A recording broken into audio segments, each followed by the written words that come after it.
Right. So, like I was saying, you're a detachment of Imperial Guard from Enoch. You're aboard the transport cruiser, the Good Intentions. You received a briefing on the situation in Gilead Primus as far as you're concerned. The Guard will land and reinforce the Hive cities from an impending Orc warband. You don't. Well, I'll leave that for later. For now, it's been about a day since you, uh, Richard, Ingrid, and Cormac, the three of you, on behest of not Inquisitor, Commissar Wayron, went down into the bottom, long lost holds of the Good Intentions and discovered a mutant infestation. Using Cormac as basically a body shield and Ingrid as a human flamethrower, you melted and shot your way through the holds, burning and cutting down heretics as you went. Not heretics, mutants, man. Tongue tied. One and the same in the Emperor's eyes. Right, yeah, exactly. As long as they're not Xenos. If you had Xenos on the ship, it'd be bad. And with that, like I said, it's been about a day.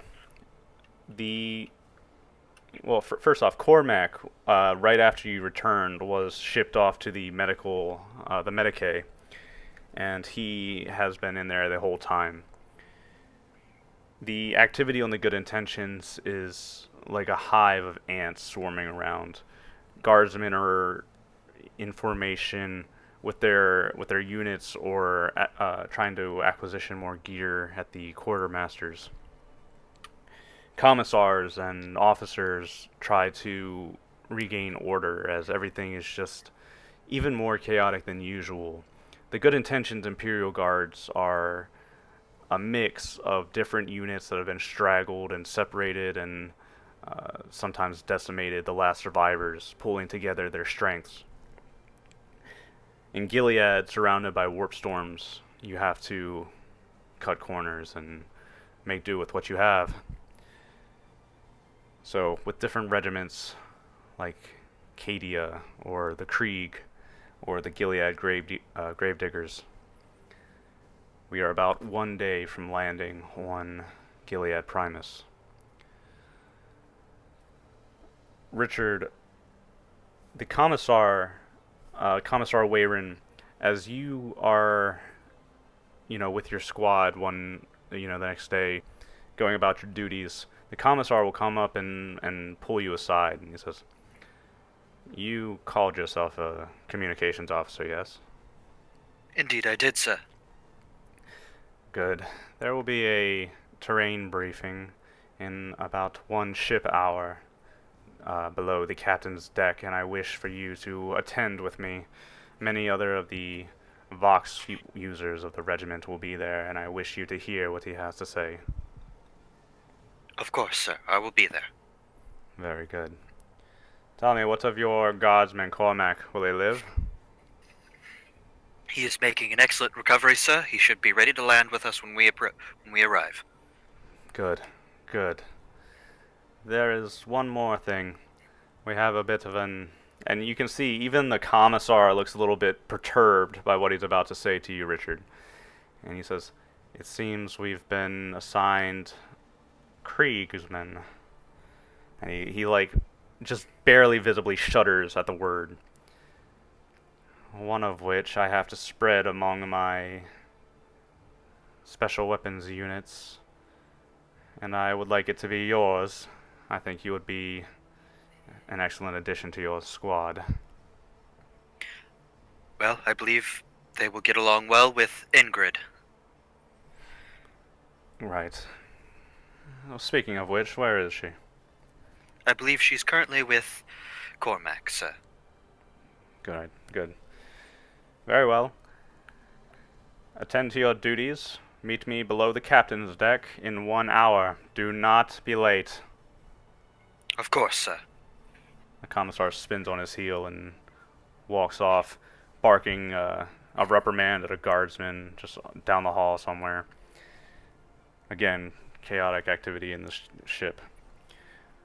Ingrid and Cormac and Mark. Not Mark, sorry, Jasper what would you like to do at this moment? You have free time aboard the ship. Uh, Typically, you could, if there's any acquisitions you would like to make from the quartermaster, you could maybe go speak to him or your commissar, or we could just straight up make influence rolls for your gear. Uh, Jasper, do you have any knowledge of that system? Not really. All right. So basically, your influence, if you want to make rolls for like gear, like last session, Richard wanted Vox box, Voxcaster. So he talked to the commissar, made a couple of persuasion checks, and then that gave him a bonus on his influence test, which basically you roll to see if you can acquire the gear or not. So if that's something you want to look into, you can look through the influence and war gear rules and see about that. Yep. Richard and Ingrid, is there anything you're doing right now? yeah, I think I'm gonna go pay a visit to the quartermaster. I do have to get some reloads for the las gun. As you're moving down the hall towards the quartermaster, an imposing man. He must be 7 feet tall. He doesn't quite look like an Astartes, but he's big and he's got augmentations along his face.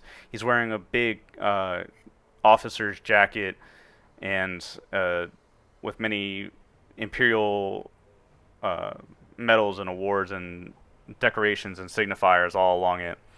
As he walks, he's looking at a couple of papers, doesn't pay you any mind, and he just breezes right by you, marching down the hall towards the Medicae. Anyway, Wow, that is one giant person. yeah, it's big.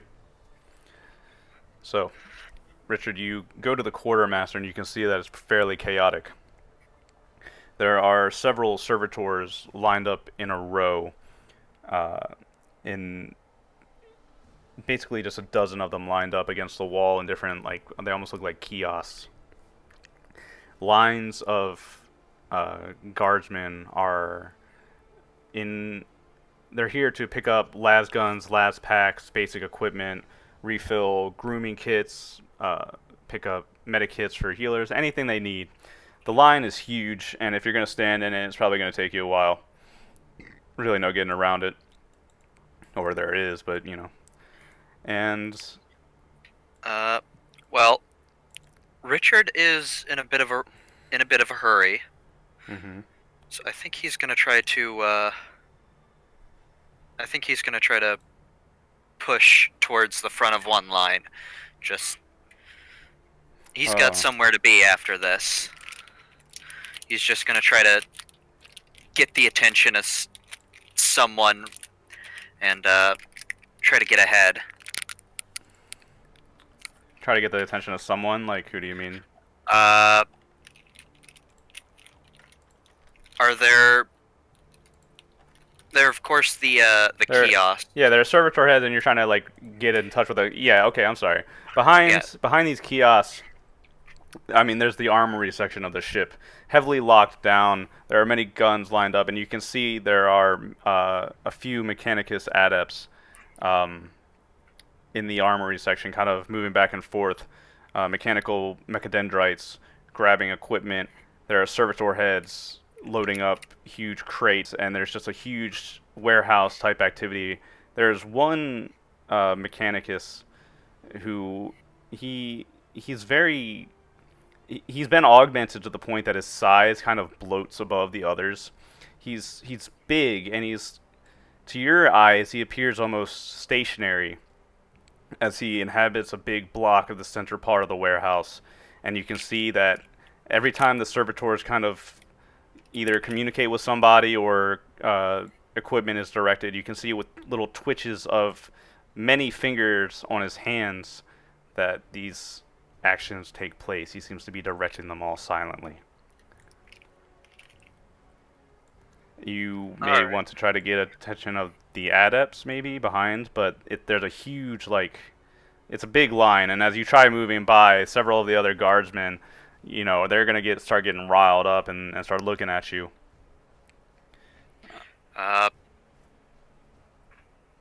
Where are you going? Hey, stop skipping in the line. You think we've been wanting to wait here? I have important duties to attend to, if you don't mind. Important duties. Right. What? You got another planet to lose? That sounds like heresy, officer. The guardsman just raises his eyebrows at you. You dare level threats of heresy against me? Or insinuations, I should say. And he kind of steps out of line, and you can see, like, one of the other guardsmen's like, no, stop. The commissar's going to hear, and then you're going to get it. Both of you. Do not lose hope so easily. Hope. We will take this planet, for it is the will of the Emperor. Yeah, the angry one, he's like, yes, we will, but you still have to stand in line like the rest of us. You can make, if there's any checks you were thinking of, persuasion, perhaps, cunning, or it's up to you what you do. This guardsman looks like he's, wants to punch you in the face for trying to cut in line and call him a heretic. Could I use leadership? Yes. Richard straightens himself out and just says, "Back in line, guardsmen. What the actions of your superiors are not of your concern. If the Emperor wills, you will gain what you require." God damn it. He looks at you and says, you think you're my better, huh? Just 'cause you got a Voxcaster? That doesn't mean you're an officer, you cunt. And then he comes forward and he's gonna try throwing a punch at you. Alright.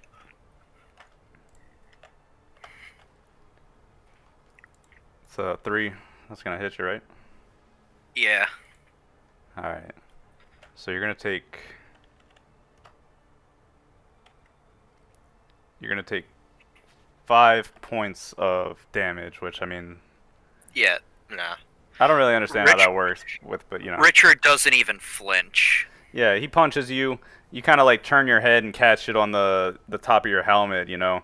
It doesn't even get through your armor, and he's wearing gloves, so you kind of just impact and then you recoil. Everybody starts staring at you now. Even, you know, some of the adepts, they hear the ruckus going on. Some of the guards are starting to form up around you. Yeah, fight, fight, fight.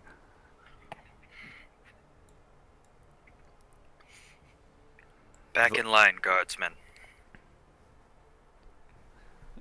You hear voices, and then from behind the crowd, you hear the words of a husky, deep voice. What is this? What is this? Get back in line. Back up! Back up! And then you hear the blam of a las pistol. Richard is already standing at attention, in place. In place, like in the line, or where you were standing? Where he was standing. He snaps to attention. All right.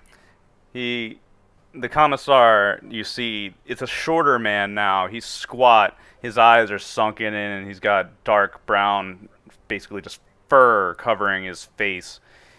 He's portly, and he strikes a figure of menace. His eyes could just kill with a glare.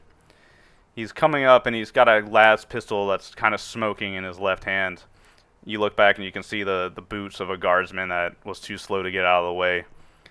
And he stomps forward. All the other guardsmen back up. The ones that were in line, like, face forward as if they had not seen anything. You and the guardsman that punched you are standing there.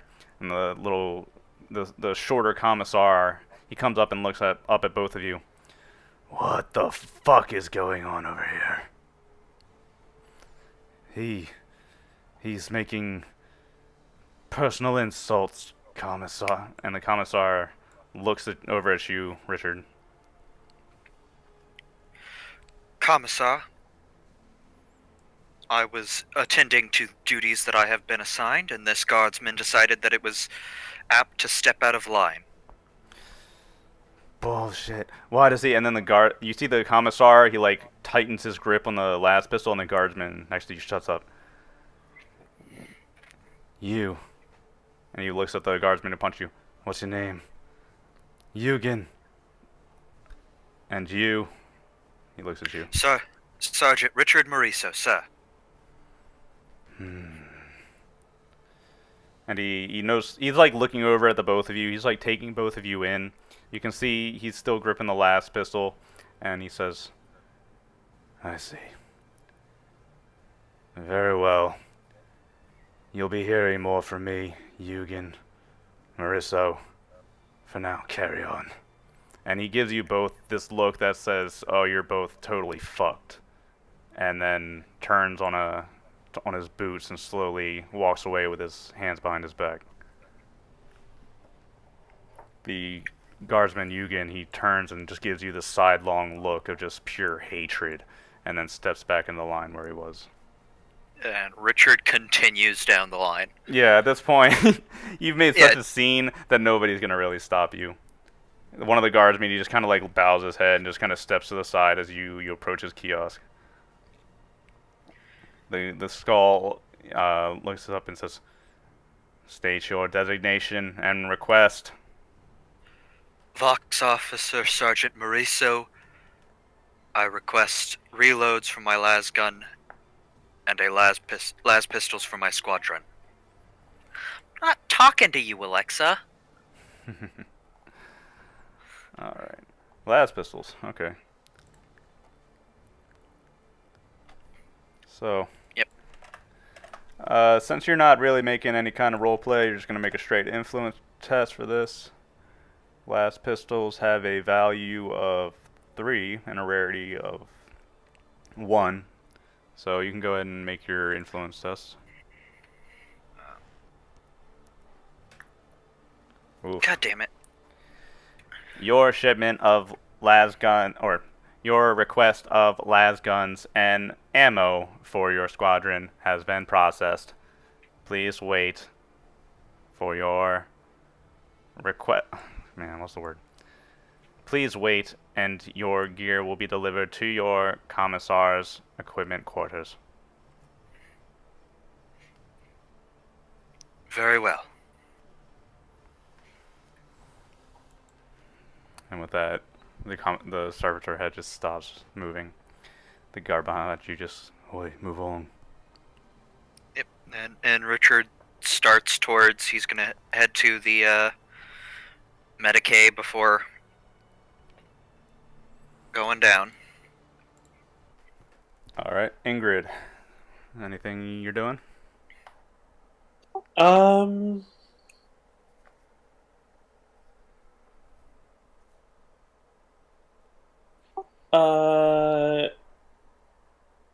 I will take out the shitty pistol, the auto pistol that I picked up, and be like, I wish to trade this in for a requisition of a las pistol. Okay. When you do this, the servitor, let me put the music back on. He doesn't say anything, he pauses, and then after a few moments, one of the adepts will come and will take your pistol and kind of look it over, spinning it multiple times with those mechadendrites. You will trade this for a las pistol, you say? Yes. Very well. Make a, you gave him a bolt pistol. They have a rarity of uncommon, and a las pistol has a rarity of common. So go ahead and add 2 to your influence test. Yeah.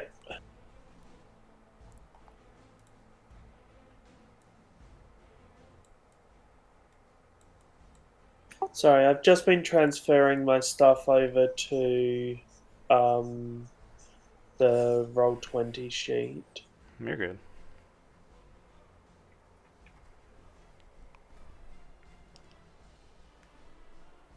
Huh. That didn't work.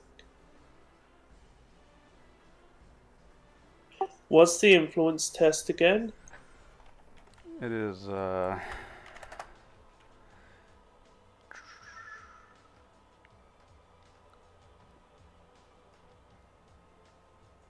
you roll your...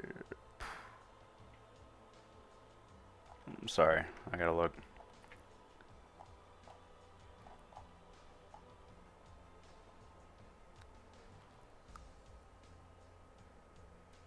Why isn't it on the influence, like, test, you know? The actual page. Okay. It is your fellowship -1. Fellowship -1, okay.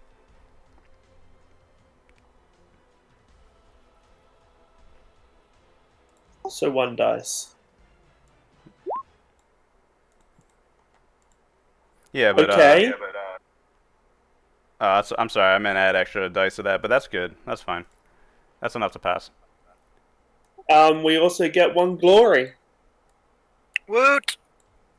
Oh, nice. Yeah, and doesn't glory reset every session? So, Yes. yeah, cool. Yeah, Yeah. glory resets every session. We lower or raise our wrath up to 2, and then I think we have a pool of glory equal to number of players. Mm, Yeah, it's either it's either 6 or number of players plus 2, whichever is higher. okay. So 6. So we've got a glory pool of 6, which we can't Oh. ever go above. Oh, okay. So 6 glory currently. Glory doesn't reset. Oh, no. Sorry. The maximum pool is 6 or, It's the 4. number of players you have, or 6. So we have 3 It's right a- now. So you would start with Um, 3, and you would have 4 now. No, you start with 0. It's only the max pool that determines. Oh, yeah, you're right. Yeah, you're right. So you start with 0. You have 1 glory right now. Yeah. Alright. So Ingrid, yeah, as you do this, the Mechanicus adaptee is like slowly nodding. Very well. And he just turns, and after a minute, he returns with a refurbished las pistol. This one obviously does not have the unwieldy trait, so it's just a normal las pistol. Awesome. All right.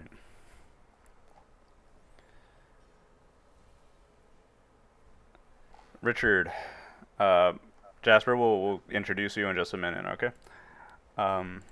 Richard, you make your way down to the below the commander's deck towards a large, very large room. It's like a hold that at the far end there is a kind of, it looks like a table to your eyes. Standing in front of it, there are many cogitators up on the walls and huge screens and picks. And standing in front of this large table are many decorated officers. You spot Commissar Wayrin and the commissar, the squat commissar that that reprimanded you before.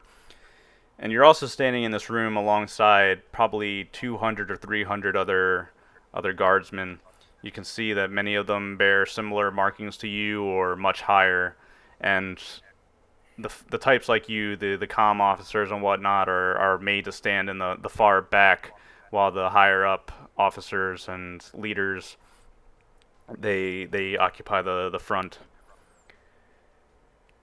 Well, Richard will take his place towards the back.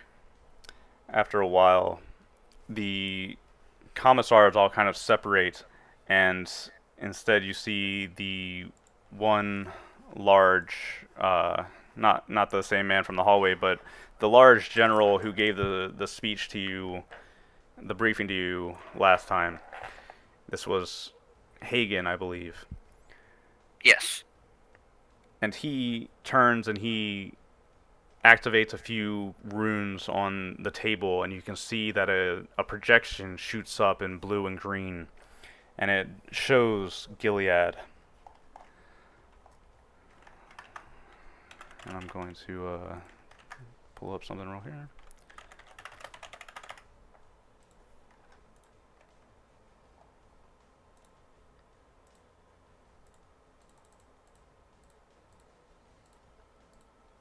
As he begins talking, and as you see the 5 different moons of Gilead appear on the screen, and beneath it you can see the partly jungle-covered hive planet of Gilead Primus. Hagen looks out over all of you and he says, "Oh, thank you for coming. I would like to make a brief terrain briefing over what we might be expecting upon Gilead Primus.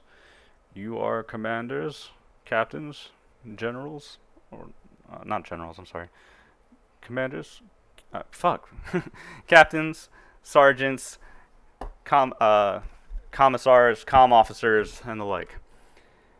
And you must be made aware of the potential dangers upon Gilead Primus. You will be fighting among hive cities. I'm sure you're all aware of that by now and are familiar. However, Gilead Primus carries many other dangers besides toxicity and the urban ganger. And he begins, he zooms in on the VR, not the VR, the broadcast that he has up of the planet, and begins going over different terrain.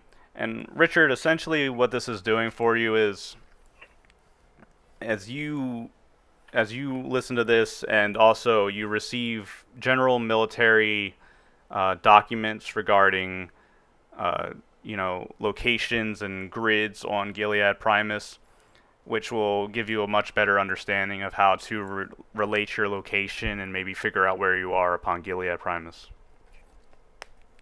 All right. This goes on for about 30 minutes before finally Hagen, he turns and says, "That will be all.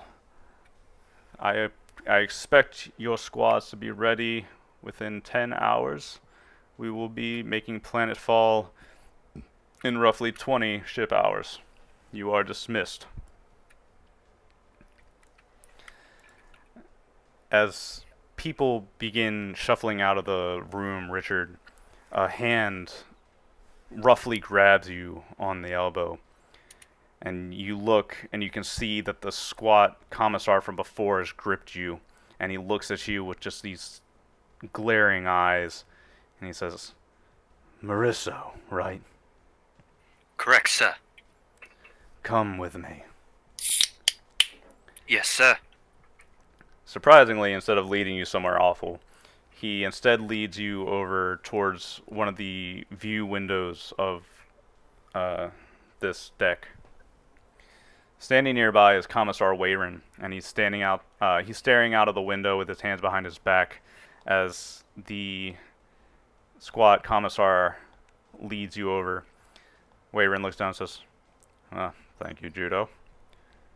Commissar looks up and says, "Is there any reason this one shouldn't be shot, Wayron? He's disrespectful and arrogant." And Wayron kind of gives you a look, Richard, and says, "I need him for now, Judo, but afterwards, if he continues this streak, then maybe, perhaps, he will find his place along the firing line. For now, I need him." Judo just kind of looks and gives you this dirty look, Richard, but he's very professional about it. You just feel this natural professional hatred radiating off of him as he turns and hobbles away. Richard just stands there, at attention, not even paying it mind at this point. And Wayron kind of gives you a appraising look. "Causing issues, are we?" Not intentionally, sir. Heresy does not have to be intentional, Godsman. I would keep that in mind. Now, there is one matter that I could use your assistance on. Of course, sir. There is a, and you can see that he chooses his words wisely. Raven is a man that kind of wears his emotions on his sleeves. You can kind of tell what he's thinking just by looking at him. And he says, "There's this delicate matter. It's an easy one though. We have been ordered to send a Vox cast once we are inside the planet's hive cities. I would like you to do this for me. Shouldn't be too much trouble." Of course, sir. He he quickly rattles off this long string of Vox link numbers, and then he says, "And when you do so, your message to me is, I have the faith."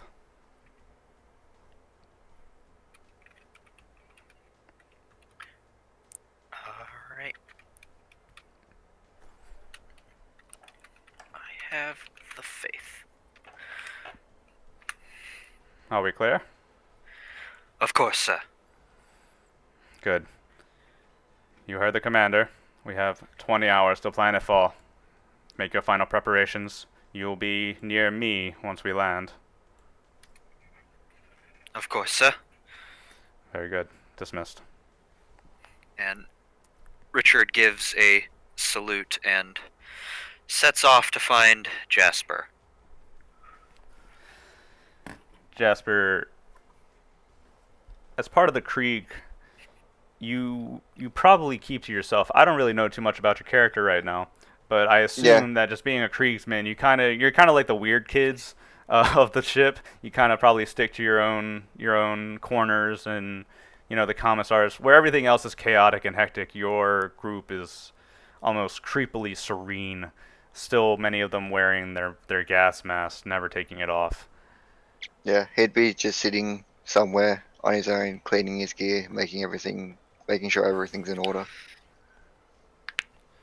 Yeah, Marissa, you probably would have to wade into the sea of Kriegsmen to find what you're looking for.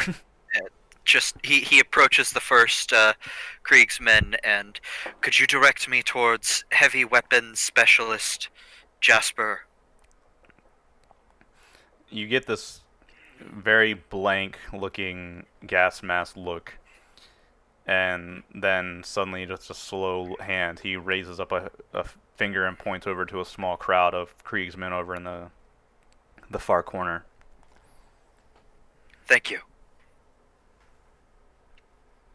Nothing. And he just starts down towards that small crowd. Yeah, many of the Kriegsmen are just kind of giving you these dead, gas mask stares.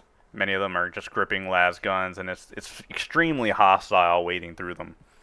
Eventually, though, Jasper, you notice a Cadian walking up, wading through your fellow Kriegsmen towards your little crowd that you are sitting within. Have I been told that I was going to be attached to their squad? Or Uh, considering the state of things, you probably weren't told. Uh, Marissa probably would know your designation number at least, and your name. Or you probably, I don't know. It's kind of weird that Kriegsmen have names. I don't think they usually do. no, they're very. You're a Kriegsman. You're not. So There's no yeah, individual really. Marissa Wavering probably told you, it was like, this Kriegsman, he's a bit odd, and I understand. Well, I think there's a reason the Kriegsmen want him put somewhere else. You see, he's taken a name, and he says this with like slight revulsion at the thought of it. It is Jasper Bloud, apparently, and the commissars attached to the Kriegsmen disapprove, but the fellow Kriegsmen seem to dissuade them from taking action against Bloud, so instead they will be foisting them to you. And Richard stands at attention just in front of the crowd and just, Guardsman Jasper Bloud, please stand. He stands up and salutes.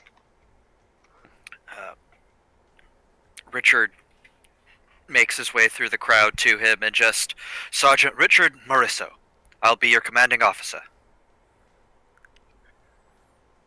Sir, um, what's the job? We are heavy weapons, of course, and we are under Commissar Wayroon. If you would please follow me, I can introduce you to the rest of our squad. Yeah, he'll get all of his gear and start following. Richard is gonna make his way towards the Medicae first, just hoping that Ingrid is there, but at least he'll be introduced to Cormac.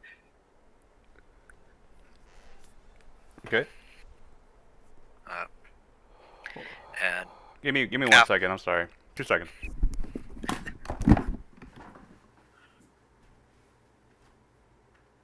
Sorry, I've been like little distracted because trying to use Roll20 properly, it's having a problem with my Safari. I'm back. All right. So. Oh my God! You're really texting me right now?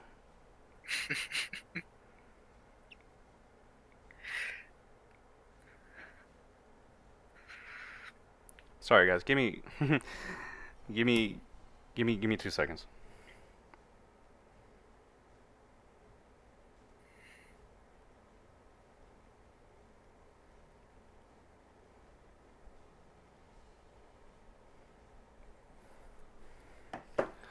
Okay.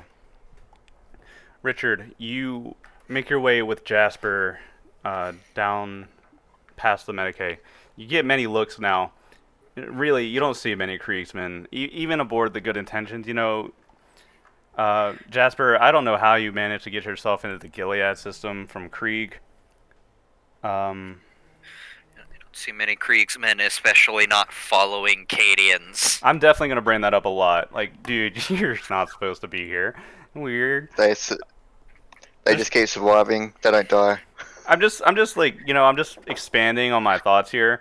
There's probably like maybe a couple thousand Kriegsmen in Gilead. They probably got cut off during some kind of engagement and were stuck in Nihilus, And now I've got I mean, what the hell is Ingrid, Kriegsmen too. Yeah, and Ingrid, I don't know, you just got unlucky, man. So anyway.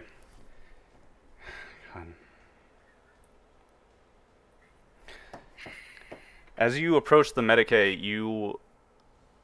you enter into a huge room. It's grisly. I'm not gonna lie to you. Victims of past horrific wounds are still recuperating. Many comatose guardsmen receive the Emperor's peace, but sometimes they'll be brought back and strapped up to see if maybe their useful skills can be reacquired. Currency is not cheap, and as you're entering into the Medicae, you can see down the left wing that Cormac's station is there, tightly packed among the others. To us, the hygiene standards would be appalling, but it is what it is, a part of the Good Intentions. Medicae units are moving back and forth. You can see many different complex cogitators and feeds that don't make much sense to any of you. As you're moving through, you once again, Richard, you pass by the hulking man with the highly decorated jacket. As you move by, he kind of pauses and looks down at the both of you, but he barely breaks his stride as he leaves, and he seems to have been coming from Cormac's bed as you came in, but he walks by you briskly. Ingrid, are you in here or are you doing something else? Yeah, I'm in the Medicae area. So yeah, Richard, this is what you see. You see Cormac, he's unconscious. He's been unconscious probably since yesterday when they performed surgery on him. You notice that sitting next to him, as customary, is the bullet that they pulled out of his stomach. But as you look, You don't see any tweezers. Ooh. But he's unconscious. Ingrid, perfect. Hey, Richard. So you've got a new follower. This is Jasper Bloud, the latest addition to our squad. I assume the two of you, being Kriegsmen, will get along swimmingly. Krieg, do you see a gas mask on my face? Valhallan, thank you very much. Although can't say I was exactly born on Valhalla. Well, there are many Cadians who are not born on Cadia. But the specifics don't entirely matter.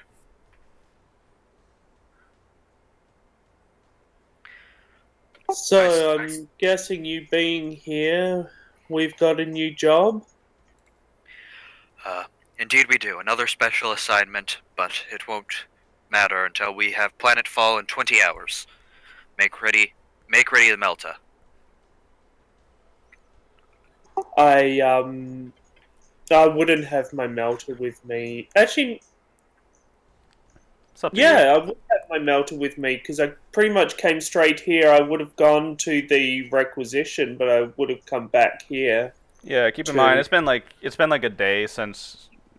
Yeah, Oh, yesterday. then it would be stowed. Yesterday was the going down. It's the day after. Tomorrow you make planetfall. Yeah, so it would be stowed. And I'm like, yeah, no worries. It's always ready. All right.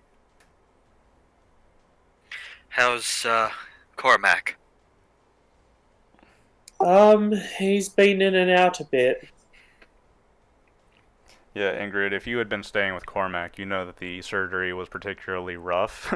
uh, it, he received, the barest amount of anesthetics that the Medicaid could spare to him, and he was in and out of consciousness. The surgery was a little bit more gruesome than it probably ought to have been.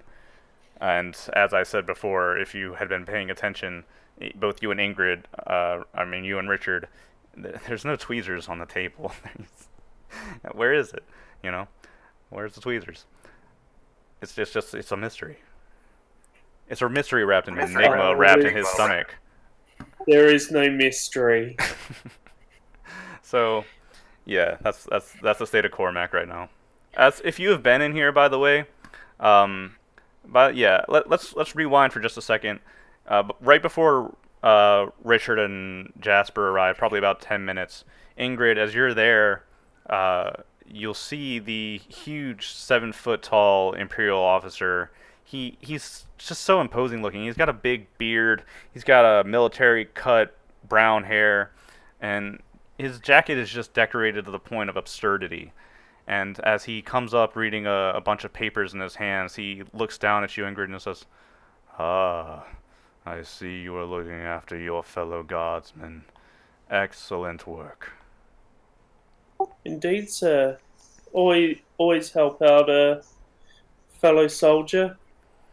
You see that he looks at his papers, and he looks at a specific part of it in particular, and looks at you and says, "You must be Special Weapons Trooper Ingrid." Yes, sir. He nods in approval. "I heard of your work down in the holds. You do the guard proud, Daneker." Oh, it's more of a pleasure, really. He smiles at you and says, And he looks at Cormac. "I must speak to this one for a few minutes. I'm going to have the Medicaid wake him up. Would you mind giving us just a few minutes of privacy?" No, not a problem. I'll be right outside. "Thank you." And yeah, just like that, uh, not even 5 minutes pass, Ingrid, before the man passes you again and says, "Thank you. I appreciate that. I look forward to your work in the future, Miss Daneker." Indeed, sir. And he'll leave, and that's basically when Jasper and Richard will have arrived. It's Sly Marbo. What? Uh, Ah! considering, Do you guys watch just Emperor's Text-to-Speech yeah. Device? Mhm. I fucking love that show.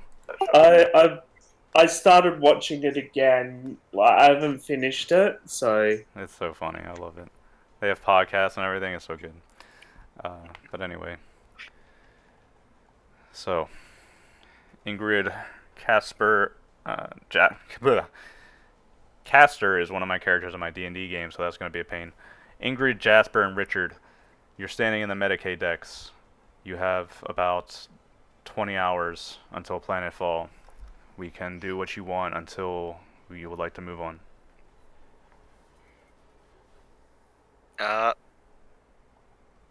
Well, Richard is gonna return to his bunk and just perform general maintenance and care on his equipment. Okay. Ensure that he has the Vox frequency that Wayrin gave to him As a ready to reminder, go. guys, take a look at the pin. I'm going to keep the latest gear rewards as pins. So last session, your group got 2 frag grenades, your melt ammo back, sacred machine oil, yada yada yada. So make sure you coordinate and spread that out between you guys before we get into any deep shit. Yep. Jasper and Ingrid, is there anything you would like to take care of before we move on? no, I'm pretty good. All right.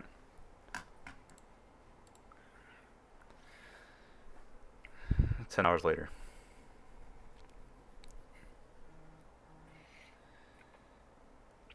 As your Maurice- let me Richard is the first on deck. yeah. It's still early by ship standards, Richard. You're up and early. You're a go-getter and you're trying to impress.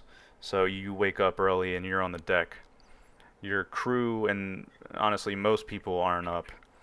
You do see a few of the commissars up. You make out Wayrin and they're kind of coordinating early in the mornings. You see the Mechanicus, servitors and different a couple tech priests and adepts working on the few scanned vehicles that you've brought with you. Like a couple of transport vehicles, a couple of tanks. Nothing too major. I would also be. I mean, the Scholar Progenum does not let you sleep in, so I am not used to sleeping in. Yeah, Ingrid probably doesn't get much sleep, so you probably make your way. And Ingrid, as you make it to the mouth of the room, you can probably spot Richard in there, and you see the commissars. You're standing at the mouth of the hallway, and then suddenly your entire body, you barely notice it at first, but you feel your entire body lift up off the ground for about an inch, and you feel as though you're floating in space. And you look and you can see the same similar effect that happens to Richard and the commissars, and you hear the commissars begin yelling and shouting at each other and to the other people on the deck. You're lifted up about an inch, and then suddenly you feel yourself slam against the wall next to you as the entire ship lurches, groaning out metallic cries as it undergoes some kind of suffering that you're not privy to see. You feel like the whole ship is twisting and turning. It feels like the gravity that usually stabilizes it has just kind of been reduced so dramatically that you're whipped back and forth. Jasper, if you're somewhere in your rooms or in the hallways, you're thrown about like a rag doll. Richard, you're in such a big room that you're like tossed up 30 feet in the air, and then the ship kind of rotates, and you're slammed up against the wall. Richard is twisting his body as he goes, so that he takes the impact on one of his sides, so that he doesn't damage the Voxcaster. Right, like a good guardsman would. You do this, and this event goes on for probably about 30 seconds as you're just whipped around and the ship lurches. And then, cinematically, Richard, you're thrown about the room as the camera just kind of from the floor kind of pans to you as you're thrown up and then brought right back down onto the camera as you slam back down. And then finally the ship comes to a stop, it seems. Equipment, gear, vehicles. You see a couple of commissars. One man has been impaled on a decorative spike on the ceiling. You can see it is dripping down blood. Everything is in disarray, and hundreds of boots start filing out around you, Jasper and Ingrid and Richard. The entire ship comes alive. It's just confusion and panic grips the ship.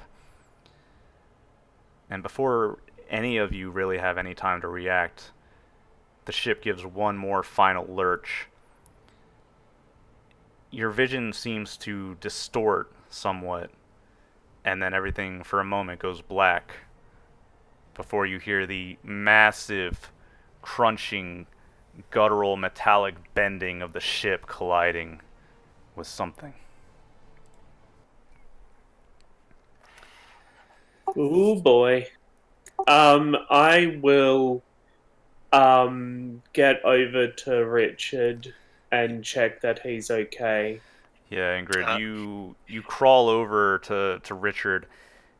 There's like many different bodies and debris just lying around. It's like you have to kind of pick your way through. Lights are flickering on and off. Wires are hanging down. You can hear screaming and yelling in the distance. And you crawl over to Richard and you can see that he is, you know, he's bashed up just like you are, but for the most part, you're all right. Jasper, I imagine you're probably, you know, doing what you want. You can be here if you would like to in this room.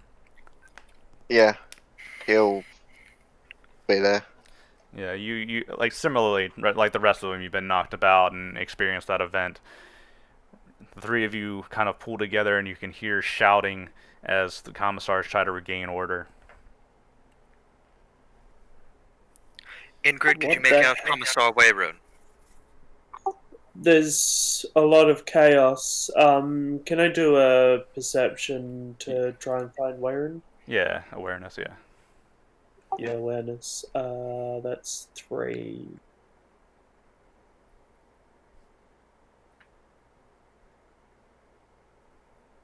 Hmm. Oh. Hmm. Hmm. You find a commissar. You find a commissar. Uh, but it's more like the commissar finds you as he uh, as he begins stomping over to you. You see the commissar Judo. He bends down and grips the both of you, Richard and Ingrid, by the arms and forcefully pulls you up.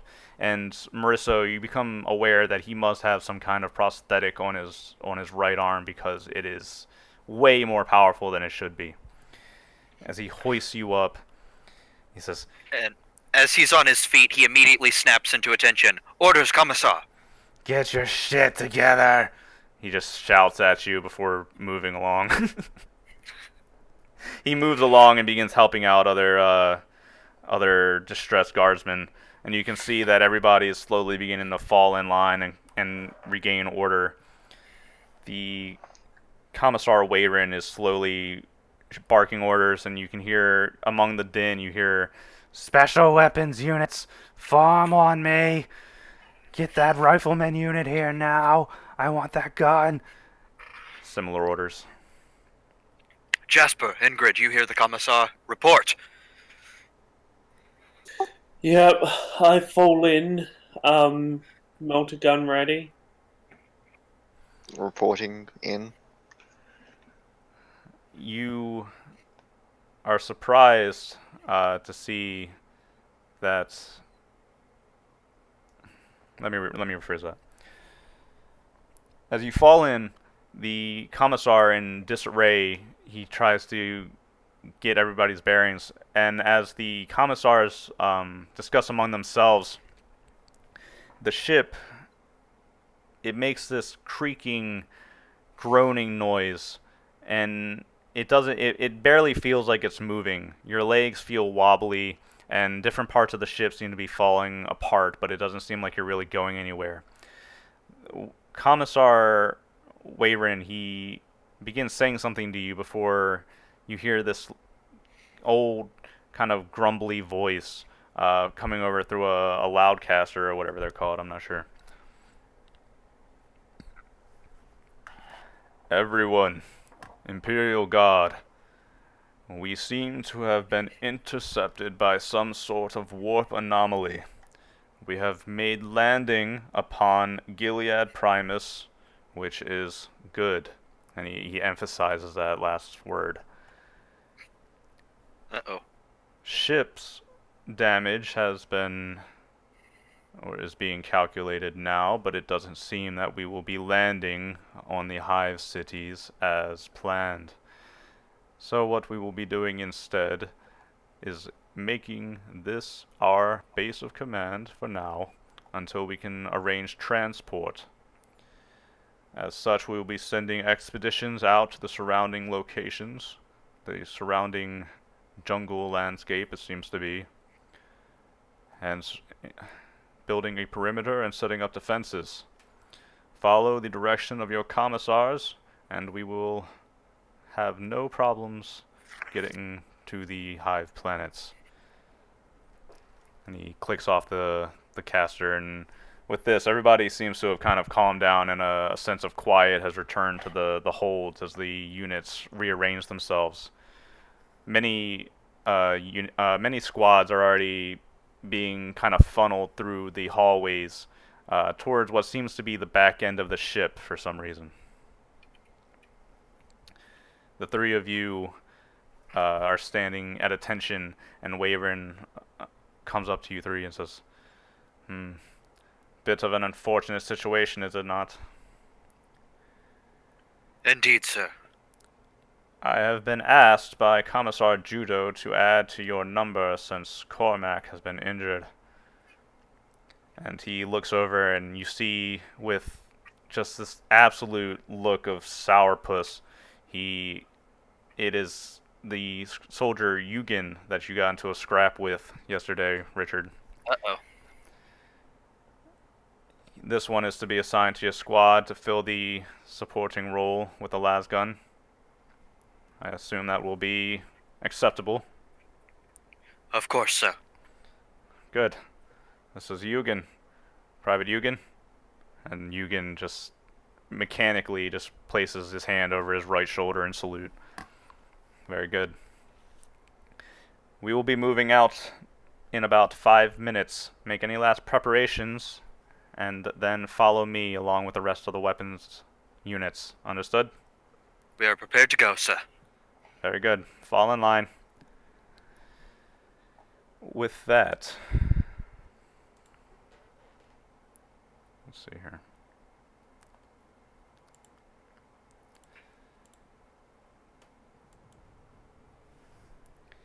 You are led to the back of the ship, where you see that the hallway gives way to huge burnt hulks.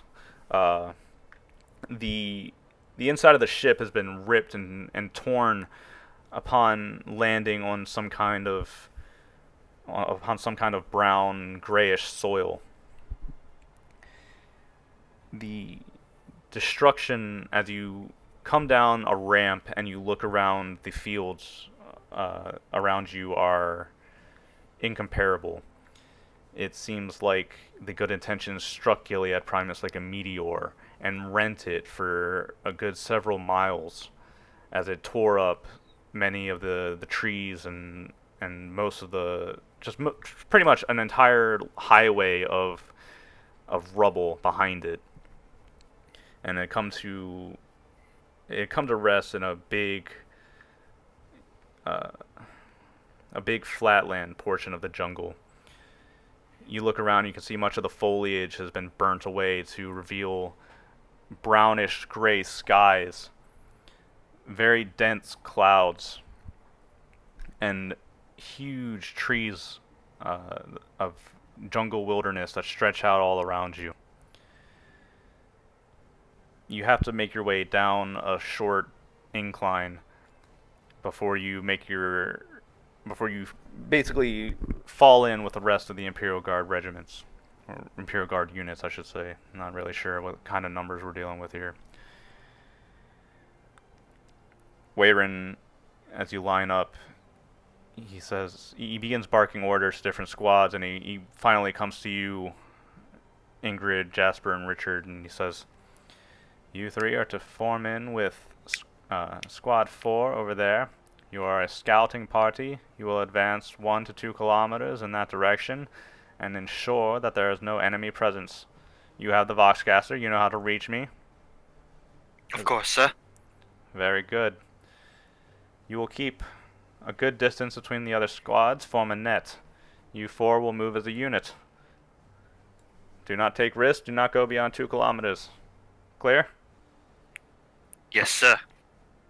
He looks to Ingrid and Jasper and Eugen. Are we clear? Yes, sir. Yes, sir. Very good. Act upon your own discretion. Return here in no less than 2 hours.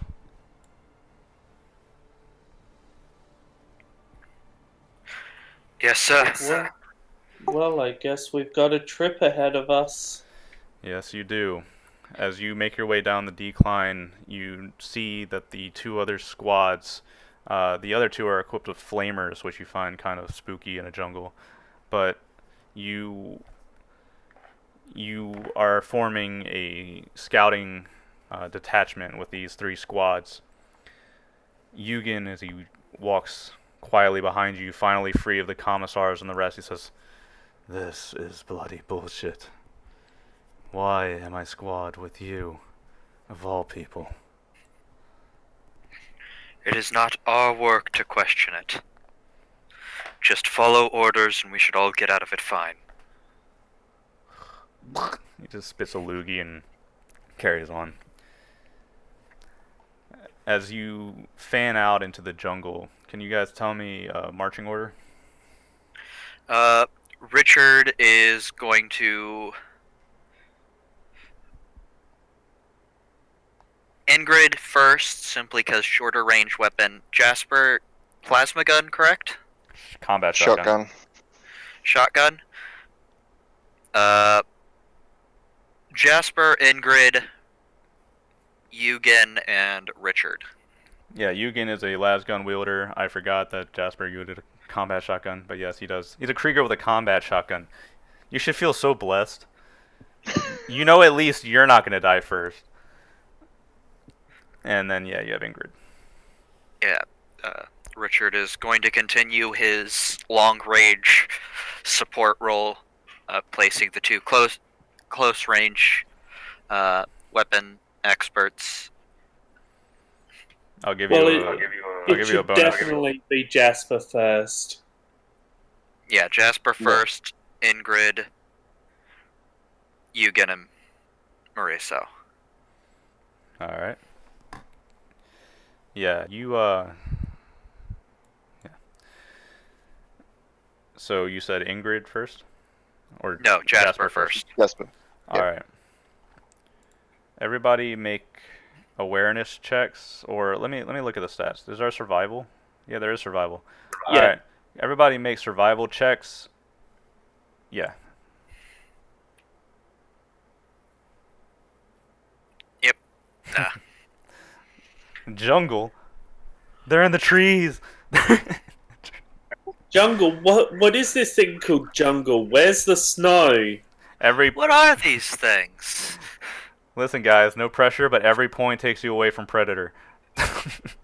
Where are the trenches? I can't see any trenches. Oh, you want trenches? Hold on. God. You have a shovel. Make your own trenches, damn it. All right, Jasper, you rolled a 2. Okay. So, with Jasper up front, your 4-man band begins trekking their way through the jungle.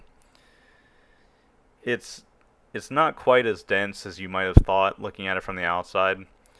There are fairly clear pathways by which you might tread, most of the plant life seems to have died, and what you kind of witness as you move through the jungles of Gilead is that it's like it's like even life itself is at war in this jungle.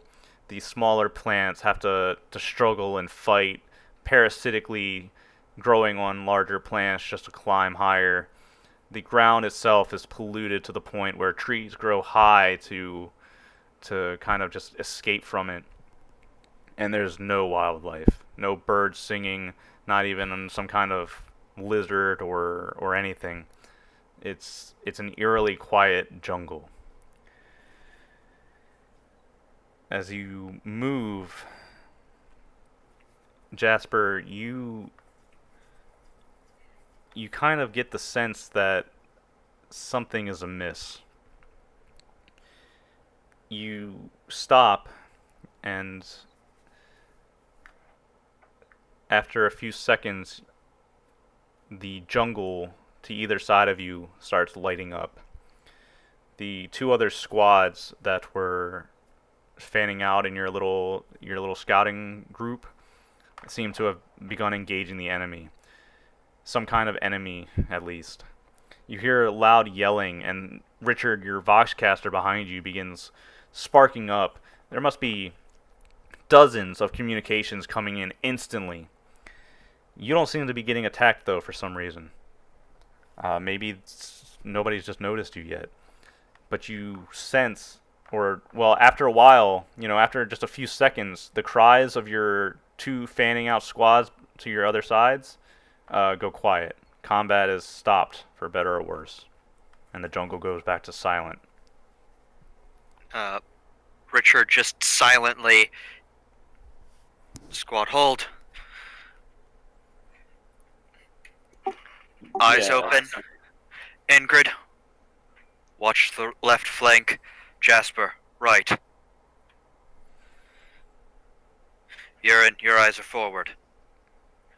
Slow and steady. Anything moves, I want it melted or gone. Alright. Tell me what your game plan is. Just, as he said, Ingrid is supposed to watch the left flank, Jasper watches the right flank. I assume we're not quite 2 kilometers in quite yet, so So you're moving forward still? he has his orders. He is supposed to scout out 2 kilometers, report in, and return. So, Alright. with both of them watching, Richard watches back flank, Urine is watching right flank, and if something other than us moves, and doesn't announce itself, it is getting absolutely decimated. As a side note, I like how you call him urine. It's like Ugrin or something. Ugrin. I don't even remember what I called him anymore. I did remember it, but then you called him urine, and I just totally lost it. That's his nickname now. Yep.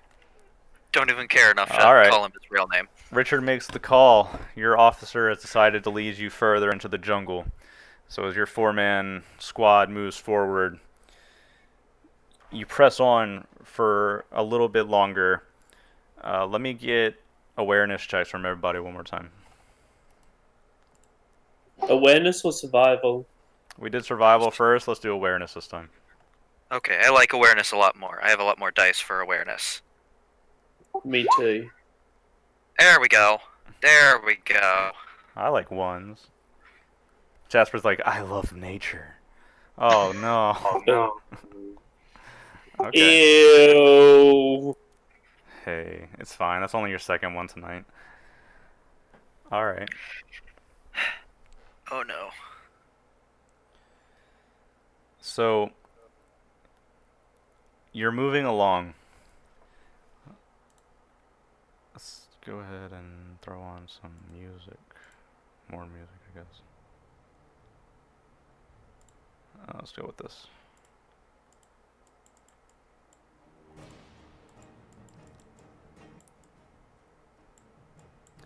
Ingrid, as you're moving along, your whole squad is moving as a unit, pushing forward to scout out the 2 kilometers that Wavern asked of you. Suddenly, Ingrid, your leg, you feel something kind of tighten a little bit around your left foot, and then with a whip, you're brought up into a upside down rope trap. This barbaric trap has lifted you about 10 feet off the ground upside down from a tree. You hear Richard. You hear it, and you hear the rustling of the jungle floor and the tree whipping as Ingrid is lifted up, and suddenly you hear shouting, some kind of it's low Gothic, but it's in some kind of accent, and it's using words that are sparse and intermingled with things you don't understand. They're about they're like on the other end of the tree line.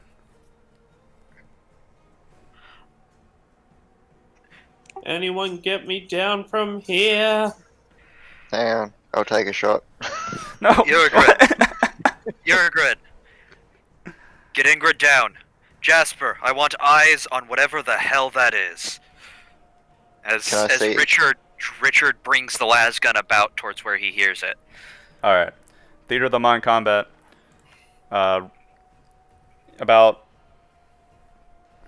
40 meters ahead of you, through the dense jungle foliage, you see two. They appear like they're almost tribal in appearance. They're humans, but they're wearing metal masks, and they have very rickety metal tools, parts. What else? They're just strapped, and you can see a few of them even have some kind of bones, like little skulls of creatures and decorations and whatnot.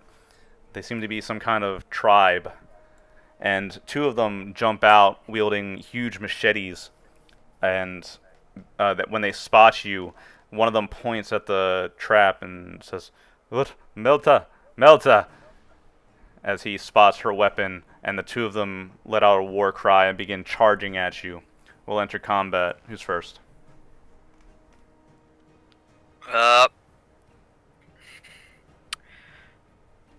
Richard, I suppose. All three of them using machetes. Two of them with machetes. Two of them with machetes. Move action is going to be aiming, and then I'm going to take a hot shot at the one pointed towards Ingrid. All right. Hey, I like that. I like that. Yeah, you definitely hit him. So that's going to be 180. Well, how far are they again? They started at 40 meters, and they haven't gone yet, so that's where they still are. Alright. So I only get 180. Alright, so that's going to be a total of 8 points of damage. What's the range on a las gun, by the way? Oh yeah, 36. Hmm. Damn it. Yeah, so you could maybe move forward if you wanted to and shoot. Yeah, I suppose I have to do that. So Richard moves. He has the speed of 6. Yeah, he moves all of them, bringing it to 34 meters before he opens up. Damn it. Okay. Times speed. All right, so you move up and you. We can. No, I don't. I didn't mean for you to re-roll the attack. That hits. Okay. I'm well, fine with keeping that. You're 8 just damage. Yeah, you're just 4 meters closer, so you're 36 meters away. You deal 8 damage to him. All right. Let's.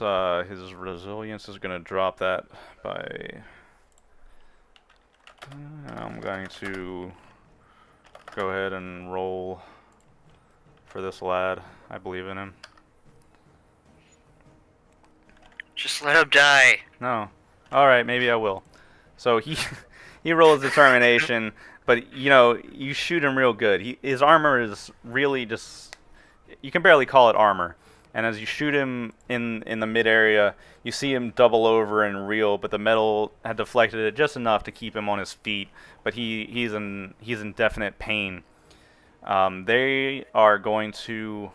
I'm going to stick these. No, I'm not going to put them in a mob. That's stupid.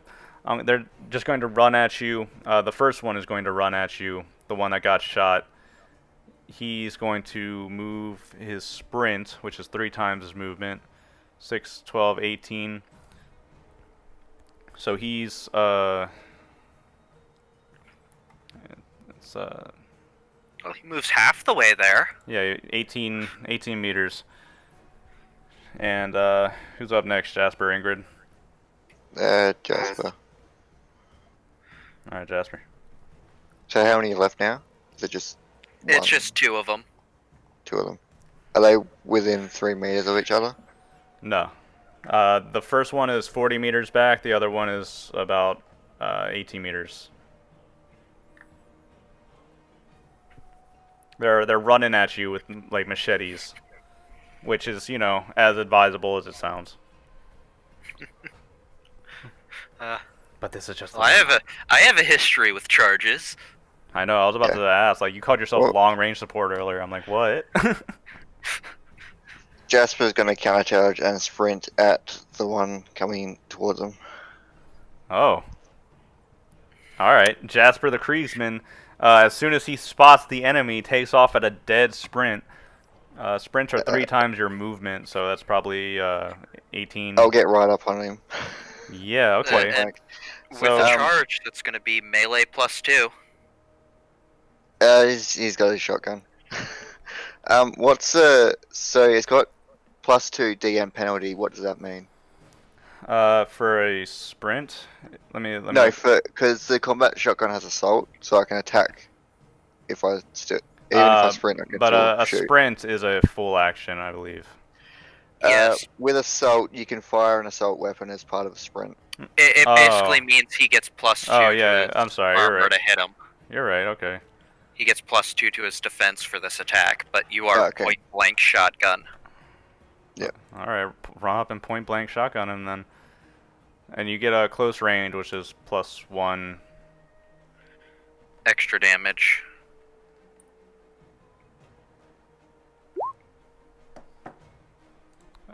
Not extra damage. +1. Or +1 die to the hit. pool. Mm-hmm. And you rolled a complication. That's Jesus. Wow. What is up with that? All right. So Are Jasper. the combat shotguns reliable? Nope. No? Alright. That's just not cool, man. All right. You're Well, fucking that, rock that's that. least hit with the extra die. So we gotta roll your combat complication, which means that. Oh, and by the way, you said sprint increases their DM by 2. Yep. Yep. So if you rolled a 3, that misses. I rolled an extra die for the short range as well. Does a 4 hit or? Roll it, and use the roller. Just put a 1 in the box. So that's. No. I mean, you rolled a regular d6. That's a 5. Yeah, that's another point. That will hit. I'll allow that for this one time. But we also have to do your complication. So go ahead and roll a 2d6.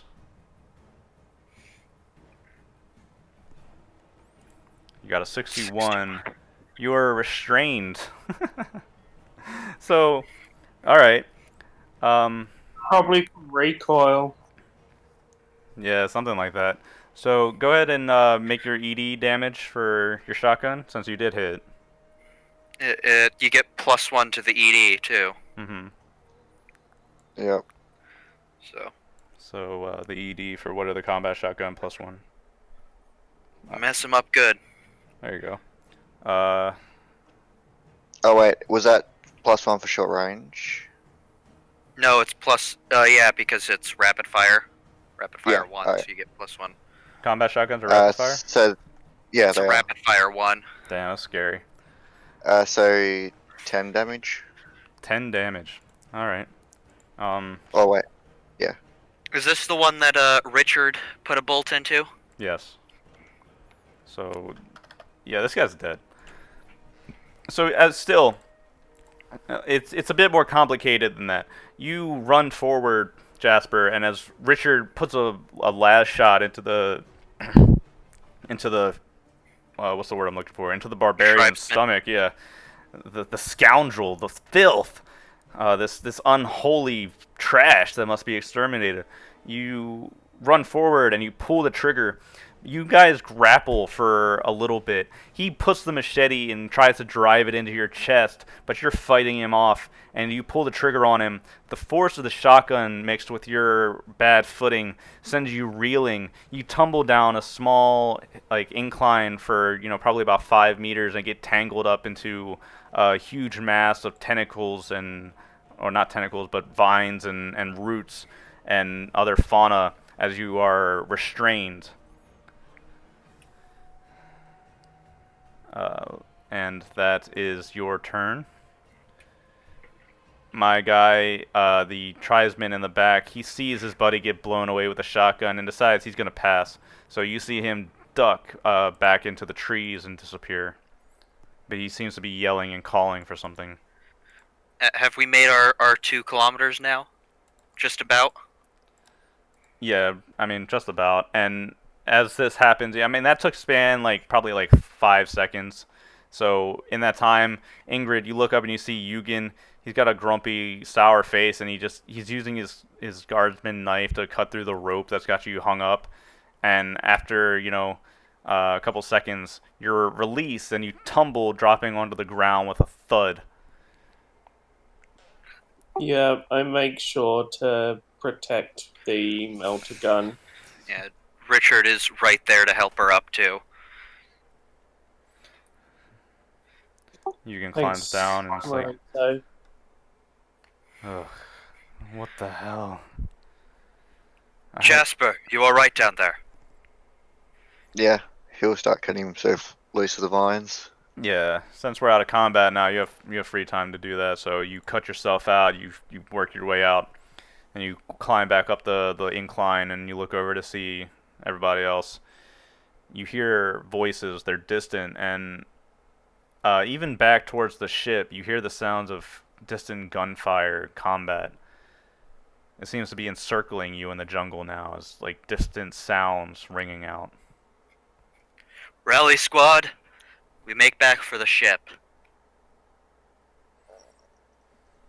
as long as there's no more of those traps. Be very careful then. As Richard reaches back for the Vox and will dial into Commissar Wayrun. All right. You do so, and you get this loud static until eventually it comes through on the Vox, and you can hear the sound of cannon fire and las guns and other assorted weaponry being fired in the background. And through staticky voice, you can hear, "What? Hello? Who is this?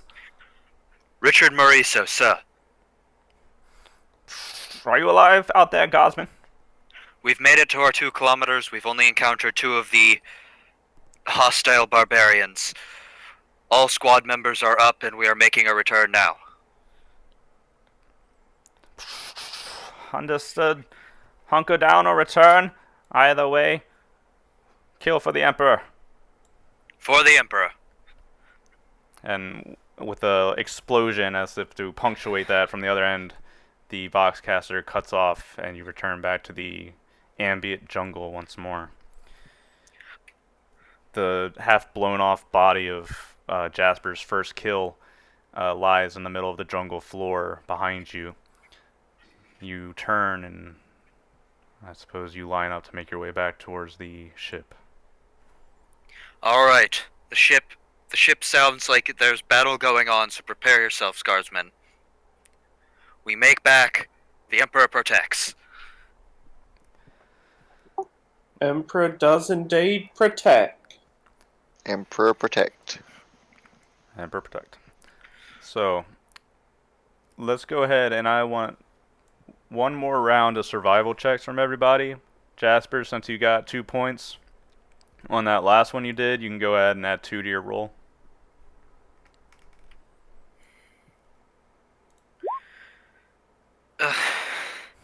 Complication. Woo! Yeah. Who got a complication?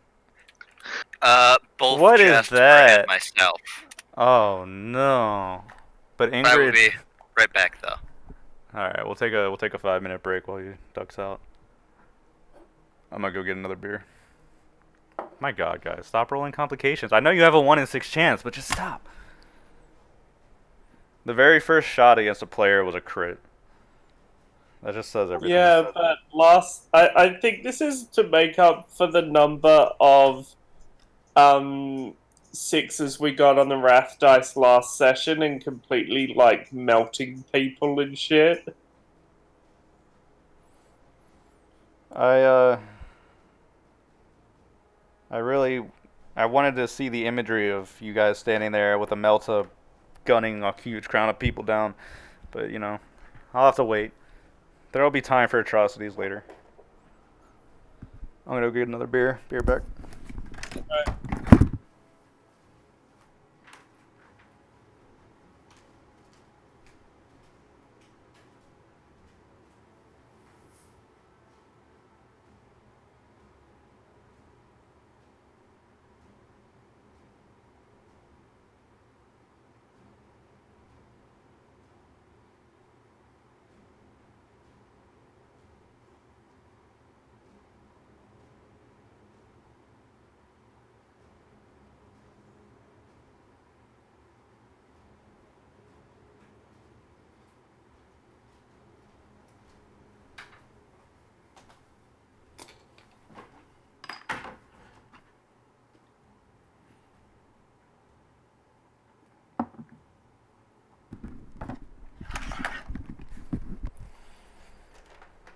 I don't even know what to do about this.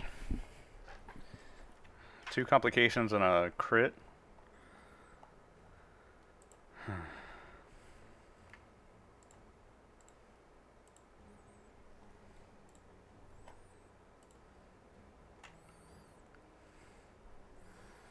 It's a weird situation. It will be weird. I sense that things are about to go very south. Yeah. I sense fuckery afoot. Only one person makes it back. Bring out the fuckery.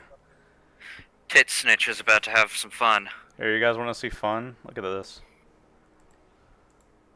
Let's have some fun. Alright. Uh-oh. So, I had you do that survival check to see exactly how this situation would play out. Turns out poorly. You still pass. Is that... Who rolled that first one? The 4? Jasper. Jasper? Yeah, Jasper. Alright. So Jasper and Ingrid, you both pass. Richard. Richard is still confused about the fauna. Alright. It's never been this green. Is this how we got here? Richard, I'm going to go ahead and say, as you're moving through the area, you eventually come upon a large camp, it seems to be. Little huts made out of jungle leaves and branches. And noticeably down in the pit, you can see what they have, tree spears lined around the fortress and little trenches dug out around it. There seems to be some kind of huge skull and skeleton of a huge dinosaur-like beast. You've probably never seen anything like this before, either any of you, probably.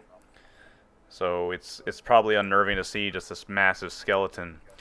As you're moving along, Richard, you're looking at this, you're looking down in the camp, and then suddenly you feel something give way under your feet. Oh no. You see that black box at the bottom right? As you Yep. guys are entering out of the jungle into this camp area, suddenly the ground gives way underneath your feet, Richard, and you fall about 10 meters down into a pit. Oh, lovely. Make a athletics test for me. This is gonna go splendidly. Hey, it did. Hey! Wow, that's a good one too. As you make this, you reach out a hand and you grab onto the edge of the pit as you fall. you actually manage to grab onto the lip of the pit, and with one hand maybe grabbing your weapon, the other hand's grabbing onto the edge. The other people in the party see this, and you see Yugen in the background. He's kind of like he's smiling as he watches this, and he doesn't make any effort to help you. Can my crit be to basically halt, like, get to him just after he. Oh yeah, you did falls? roll a crit, and another 6 too. So, Yep. Ingrid, I'll say with that combination, you reach out a hand and you grab him by his flak vest just before he falls, and you manage to pull him back and drag him onto the solid ground as the pit gives way under his feet. It's like almost super impressive in like instincts, just reaching out, snatching him back in a split second. Watch where you're going, Richard. Thank you, Ingrid. Oh, that's too bad. You see Yugen kind of meander over and look down at you. I was looking forward to see what noise you made when you hit the bottom of that pit. If you don't shut your mouth, we'll be hearing what noise you make, guardsman. He grins and he's about to say something, and then a slug rips through his teeth, and a bullet flies through his mouth. 2 more bullets fly through the air, and another one strikes him in the dome, and Yugen just drops dead in front of you. Into cover! You look back and you can see many hordes of these tribesmen are approaching from the jungle path that you just came from. Yugen lies dead right about here. Just real quick, like, does Yugen have like a las pistol or something on him? Oh fuck yeah, loot him. Just like really quick, like Richard is gonna grab like any las packs that he has or like las pistols. He's basically just gonna reach out and make a I'm not gonna make a roll for it. Yeah, you just go over, you grab his las packs, you grab his las gun. You rough through him, but he doesn't seem to have anything special besides a normal guardsman loadout. You find his primer, his grooming kit, his knife, etc., etc. No pistols or anything though. I will grab the secondary knife and las gun. All right. You grab that, and you hear the sound of auto gun fire coming from the trees as many of these tribesmen approach on you. Everybody, tell me what you're doing.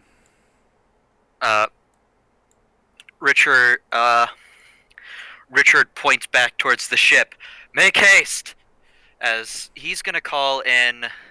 They're emerging from there. Ooh, that's perfect. Richard is. I'm gonna use bombardment and basically call it into like right there, so that just this general area starts getting bombarded. As he's just like, make note of this and return to the ship. Oh man, okay. So you're like looting this guy. Bolt gun fires going over your head. You kneel down, you pull the Vox, and you pull it up. You hear the crackling voice of Wavering coming through. Come in, come in. Commissar Wayroon, we found their village. I need a bombardment at these locations. We're being attacked by a whole army. And you give him you give him the coordinates, and after a brief pause and silence, he says, "Understood. Artillery away. Get your head down, Godman." Everybody, take ground. Everybody go ahead and place your models and what have you. Jasper hasn't done this yet. Setting up a little character emblem. You did give me a picture though, so let me go ahead and just set that up for you. Set that up for you real quick.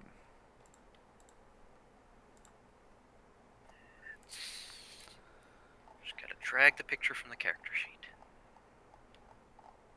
So, like, from the characters list, you just click and drag from the name, and it drops your picture. Alright, there's a character sheet called Jasper. You can use that if you want. It's in journals. And then when you're When you're ready for me, I have the damage dice ready to go. Let's get everybody situated before we before we commence. Let me throw on. Is this appropriate? Is this appropriate for the mass murder we're about to commit? I don't know. This is gonna be fun. You tell me. Fine. That's not quite right either. All right, this will have to do. I'll add more music later. But yeah, okay. You kneel down. You say this to Wayron. He gives you the okay. I want to know what everybody's doing. You have about 2 rounds before impact. I don't have the character sheet. Actually, that's not true, is it, Richard? You don't. There's no wait. You just use it. Yeah, I just use it, but like for story reasons, if you want to go, we have 2 rounds. I think that would make more sense. It's just not instantaneous, you know. It takes a couple of Yeah. seconds to get here. About 2 rounds sounds about right. About 12 seconds maybe. That's even being generous. So, yeah. Everybody will enter combat. Who's first? I'm gonna let somebody else take first dibs here. I will melt some faces. Don't get. You do not want to get anywhere close to that. You may even want to move away from that. Yeah, Actually, yeah. Yeah, Richard is literally just everybody back to the ship. Which way did we come from? The other end of the village. Oh, you came from this side. The ship is back this way. Alright. So, I guess move around this way. Yeah, we're gonna eyeball distances. Just bear with me here. There's a grid. We can kind of use it as a reference, but it's not very good. It's a very small grid. So we're just gonna, eyeball it. Fine by me. All right. Ingrid, you move About your way like towards there? your way. About like there? Maybe like taking cover in this Yeah. kind of embankment. Yeah, it's we're gonna go ahead and say from down there. You're pressing up against it. It's full body. It's full cover. It's like a mound of dirt lined up in a man-made way to provide a little firing area. All right. And with that, go with my turn then. That's fine. I'm a little busy. I'm a little busy. All right. This guy is going to go ahead and take a shot at you, Richard. As he fires on you, he rolls a 6, so that's probably going to hit you. Oh yeah, that definitely hits me. He's got an auto gun, so he's going to roll a +1 for that. And that totally doesn't. Yes. So you take 7 points of damage, which gets reduced by your resistance. Yep. So Richard just kind of shrugs it off, because that my resilience is 7. Could you guys clarify for me? Do you take a point of shock if it meets your resistance but doesn't? You spend shock to make the determination roll. So essentially, I have, if it breaches my resilience, I basically have 3 times when I can make a roll to reduce the damage even more. No, you don't spend shock. You spend determination. No, you spend shock to make the determination roll. That doesn't sound right. Spending shock to... No, you spend determination to reduce your damage, and that becomes shock. Let me look in the book. Pause for a second. Yes. Your maximum shock, you suffer shock when you use determination and when you are pushed to your psychological limits. You suffer shock when you use determination. That's weird. Your determination... Yeah. I have another Wrath and Glory game that's every other Sunday. So like right after last session, I had another one, and Oh, no, I get it. That means when you suffer shock. Jesus. Determination. Whenever you take one or more wounds. Okay, so it's you don't spend shock. You have points of determination that are equal to your toughness rating, and you can use determination and your points. Basically, you roll your toughness, and that's your dice pool for your determination roll. So that didn't really answer my first question. That was a huge waste of time. Let's just carry on. You take a shot, but it gets reduced by your flak armor. Yep. So Ingrid or Jasper, who would like to go? Actually, Ingrid already went. So Jasper, where do you? Yeah, Is the put down a guardsman marker. have like? Put down a marker on the map just to show where you are somewhere. I don't have my character sheet. It's not showing for me. It doesn't have to. It doesn't have to be a character sheet. Just like draw like a symbol or something. Just something to show where you are. Yeah, he'd be there. All right, cool. The guardsman that died, does he have a lasgun? He does. Richard has already grabbed it. Oh, he already grabbed it. Yeah, he grabbed his knife, his las gun, and his remaining las packs. He'll tell Richard to run and just cover. Richard, just get out of here. This place is about to be a whole awful lot more of a crater. So you're what are you doing here, Jasper? What are you doing with your turn? He'll just cover while Richard makes a run for it. Basically holding your action. Pretty much. Fair warning, you're standing in open cover. If you hold, these three guys are going to get free shots at the both of you. So you might want to move or something, Jasper. Or I mean, you could just stand there and tank for your buddy. That'd be cool too. Yeah, he'd tank. All right, you're gonna tank for your buddy. You're gonna take 3 shots. Jasper, you're gonna take 2. Richard's gonna take 1. That's a crit for Jasper, my boy. That's a. Is it both for Jasper? Did you just get caught? Okay. You just got double crit. And for my boy Richard over there, he rolled a complication. Wow. So Richard, a bullet whizzes by your ear, but you hear some kind of mechanical clink from that direction. It sounds like his gun actually kind of like broke apart on him. But yeah, my boy Richard, I'm gonna need you to make 2d6 rolls. So 2d6 and then 2d6. Oh, sorry. 14 and 53. Oh. So you got a 14 and a 53, right? Yep. 14 is a headshot. Oh, yay. So you got a headshot plus 53 is overpowering assault. Jesus. Alright. So first, make a 1d3 roll.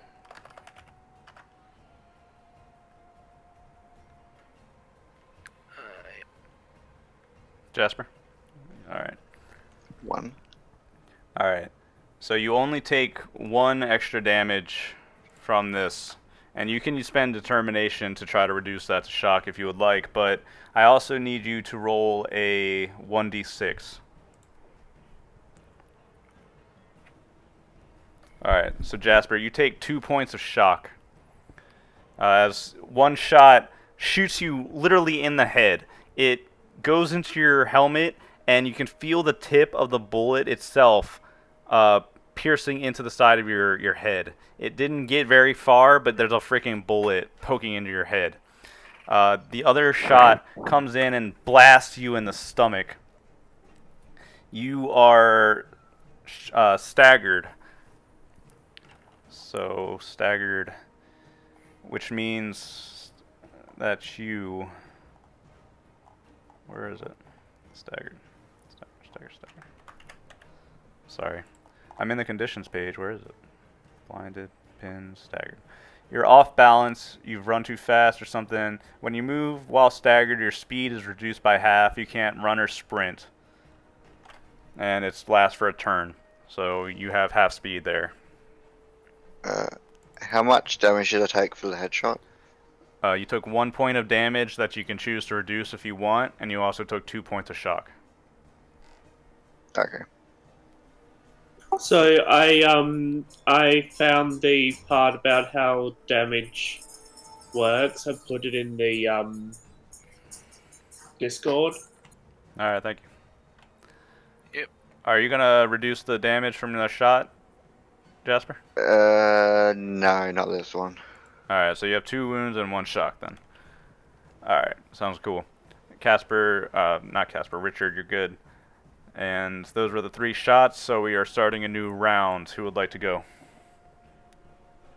Well, Richard will,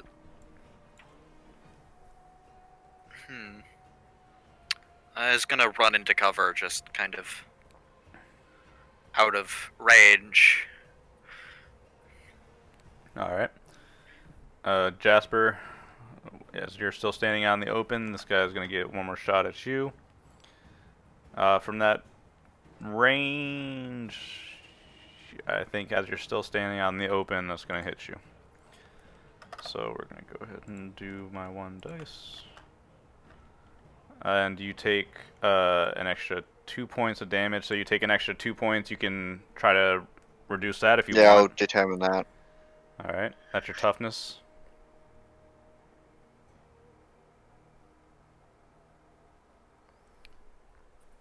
Do you get any bonuses, by the way, for that? Your determination is 4. Yeah, so you roll... I got a +1. Okay, you got 2.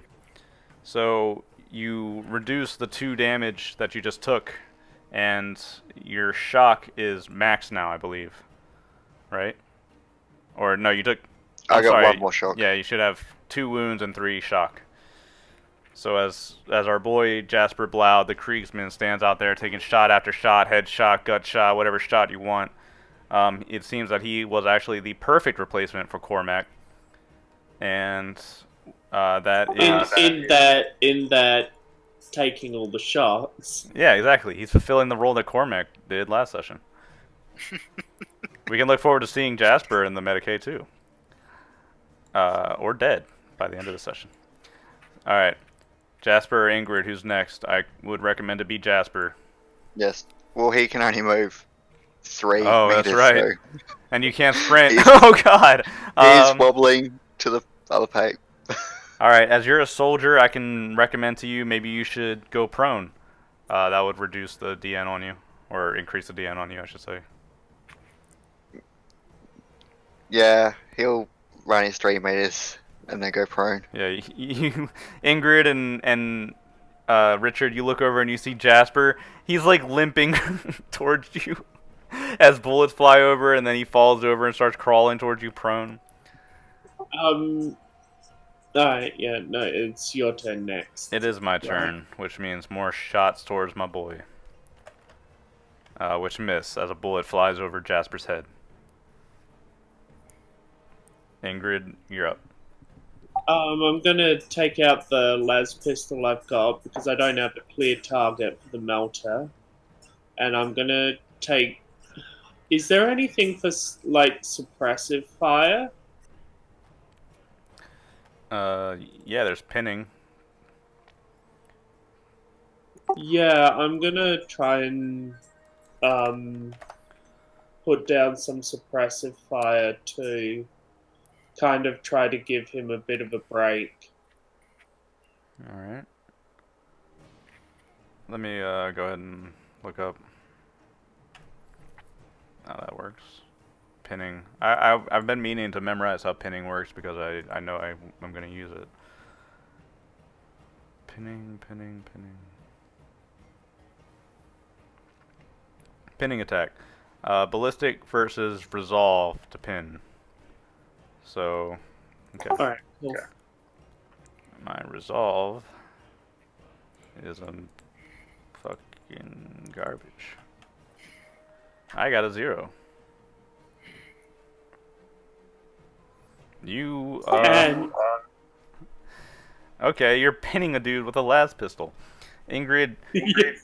not only that, but I also get another glory. Oh yeah, you do. So, Metal Gear Solid style, Ingrid pulls out her las pistol, maybe takes a knee next to you, Richard, and just pokes around the corner and just pop, that one that's standing over here, hiding behind a tree, and he's like freaking out as las pistol shots start going by him. He ducks behind the tree, and he's pinned. That's funny. Okay. Lovely. So Lovely. with that, they're gonna make 2 more shots at you, Jasper, because you're out there. That's a miss. That's a miss. So as our good friend Jasper Bloud crawls his way to safety, they miss all their shots. And with this end of the round, everybody, you hear and you look up and you see this small little dot in the air, and you hear this whistling sound. Jasper, make an athletics roll. Just make an athletics roll for me.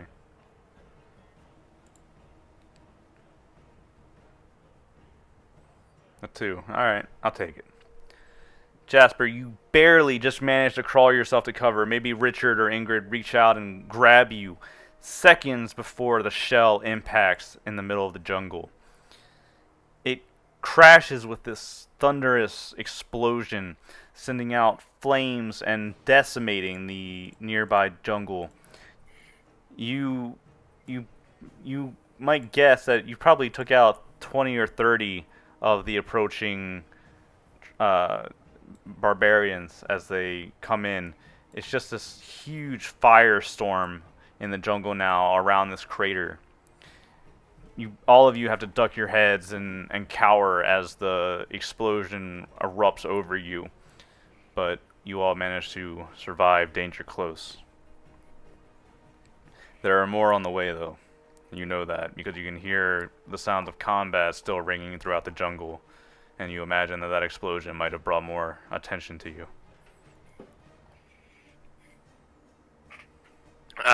Richard is going to reach down, pick up Jasper, wrap an arm around his shoulder, and let's go, guardsmen. I'm not leaving you behind.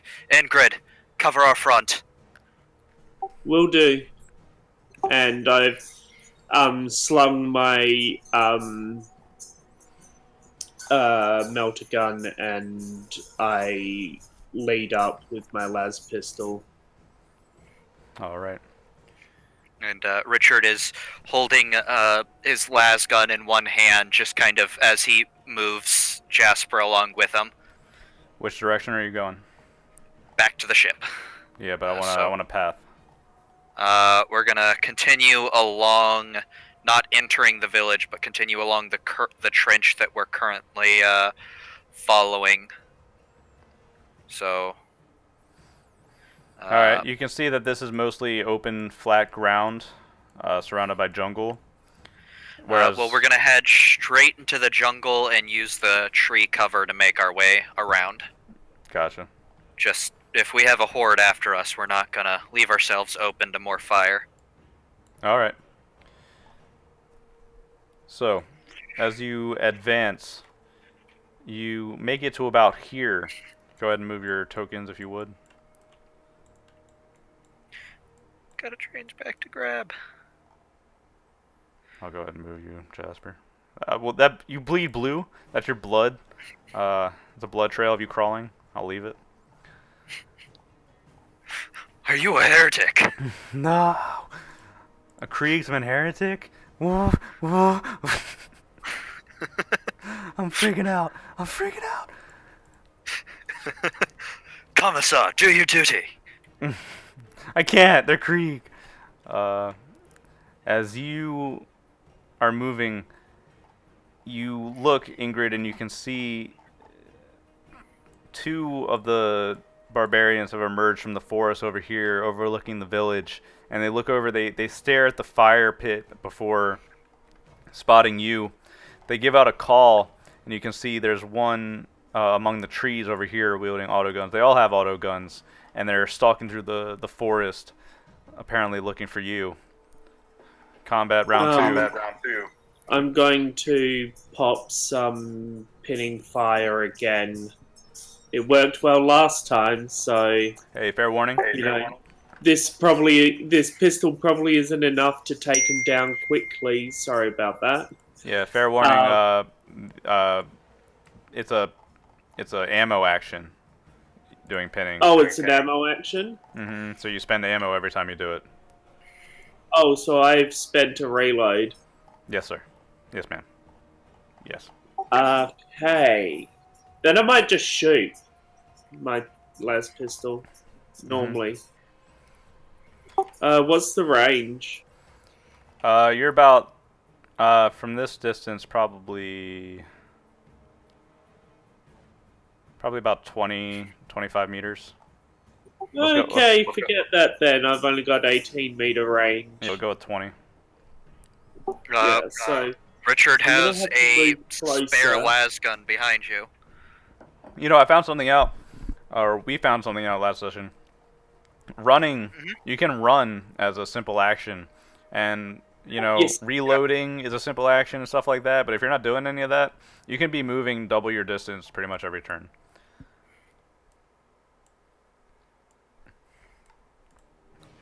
So 12 meters. You said you have a spare las gun. Yeah, he took the las gun off of Yrgren. So, like, as you aim the pistol, Richard just kind of butts you in the back with the las gun he's holding and just holds it out for her. Can I swap, like, holster and swap to the las gun? Yeah, no problem. Yeah. Awesome. Alright. I don't know the stats for a las gun, but here we go. Long range 36, damage is 7 plus 180, rapid fire What's and reliable. mid-range? Mid range is 24. Alright, so I'm in mid-range.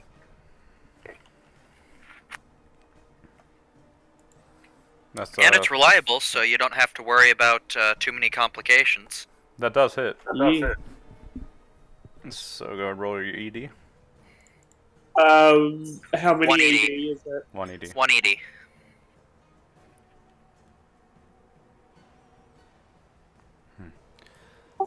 So yeah, you shoot him. He grunt. Oh shit! I fucked it up. Oh Having trouble there. no. Yeah, Ingrid, you're a good shot. You fire a las gun shot through the trees, and you hit this guy square in the chest. It goes off his metal plate, and he doesn't drop from it. Well, he does drop from it, but he stands right back up immediately and begins howling curses and points his auto gun back up at you. He's gonna go ahead and return fire towards you. And with your armor, I mean your cover, that's not gonna hit you. Awesome. So he fires a shot at you. Who's next? Jasper's gonna push off Richard and move forward towards the dude. I'll move and then do simple action move, so I get 12 meters closer to him. Okay. Alright. Go ahead and move So your you'd be mini. Within You'd be 12. about 5, 6, 3, 4, 5, 6. Yeah, you'd be like in these trees. You can just drag your guy, by the way. So, alright. What's mid-range give you? Any bonuses? No, No. it's just standard.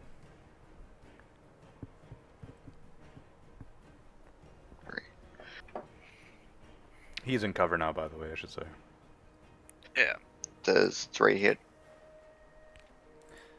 3 just actually barely misses this guy because he's full cover behind a tree, You fire your combat shotgun through the trees, and it shoots into the trunks, but he's full body covered behind, so that misses.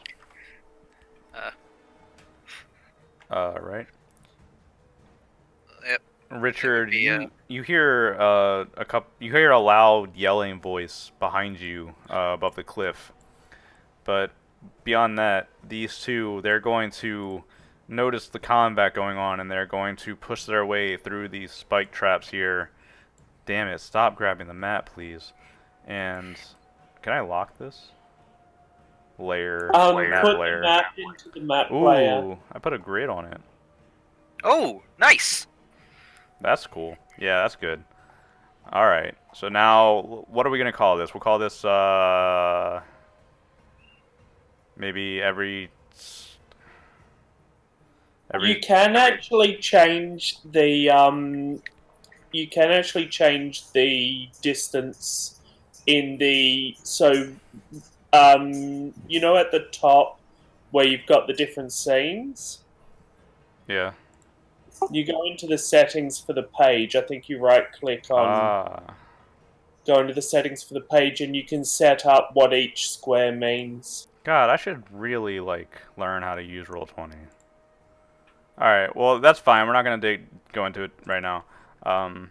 We'll call every square, like, 3 feet. Alright, 3 meters. I don't know if that's good or not. Whatever. I have to leave early. Sorry. I thought you said your games were at 10. Yeah, it is. Well, my time's 10. I guess because it started later. Or Alright, if you gotta leave, you gotta leave. yeah, sorry. Alright. We'll make it through. It's a little fucked up of him. He told me 10 o'clock. I don't like people like that. I guess Anyway. 10 for him's different for 10 for us. Well, I told him the game would be about 3 hours long, so, you know, just... Anyway, doesn't matter. Good luck, you two. If I had known that he would have left, I would have left Yugen alive. Oh well. That's fine. We don't need him. So, who just went? He just went? Yep. He just went. Alright. So, the and two then- guys up here, they're going to duck into their little village. And they're going to press themselves up against the bunker and begin marching their way down towards you. So, they're probably in this square here. Also, as I said before, Richard, you hear above you the loud sound of combat. Or not, I'm sorry, the loud sound of a man yelling. And as you look up, you see a man who's wielding a big two-handed sword. He's large and he's covered in metal plates. And he looks down and rattles his sword towards you from atop the cliff, yelling battle cries that you don't understand. Who's next? It would be Richard. Ingrid, take cover in the trees. As he hoists his secondary las gun and is going to be for the Emperor, and I'm going to do my iconic charge to the enemy. Let's disembowel him. Your sprint it's not that far. 3, 6, Yep. 9, 12, 18. So 18 feet be about here. 1, 2, 3, 4, 5, 6. Actually, you'd be able to. Oh, then I can't charge. You started here, right? So every square is 3 meters. So 3, 6, 9, 12. Oh, you're right. You're right. So about here if you wanted to. Right there. But I can't charge because I can't get in melee with them. And the big dude's right about here. Yeah. Just waiting for Ingrid to move forward. Marissa is going to use aim action to aim. 1, 2, 3, 4, 5, 6, 7, 8 times 3. Make for 24. Aim action, and then I'm gonna add +2 DN to go for a headshot. All right. So 6, Come on. So this is an aim called shot, you said? Aim called shot, so he gets +2 to DN. Right. And if I hit, I'm gonna have +2. And ED. aim gives you +1, right? Aim gives me +2 dice, +2. so Okay. +2 dice, and then All right. So it's your ballistic skill +2. yep. So I got 5 successes. Wow. Yeah, that does hit. Yes. Can you shift the damage? Do I have enough to shift? You don't because you need Okay. 4 to hit him. All right. Well, that is. I could add some of our glory into the damage. We have 4. Yeah, go for it. How much? 1 or 2? I will add 2.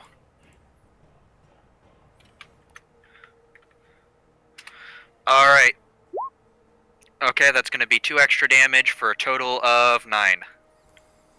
Yeah, I'm not gonna spend ruin on this scrub. So, you ever play Metal Gear Solid 4?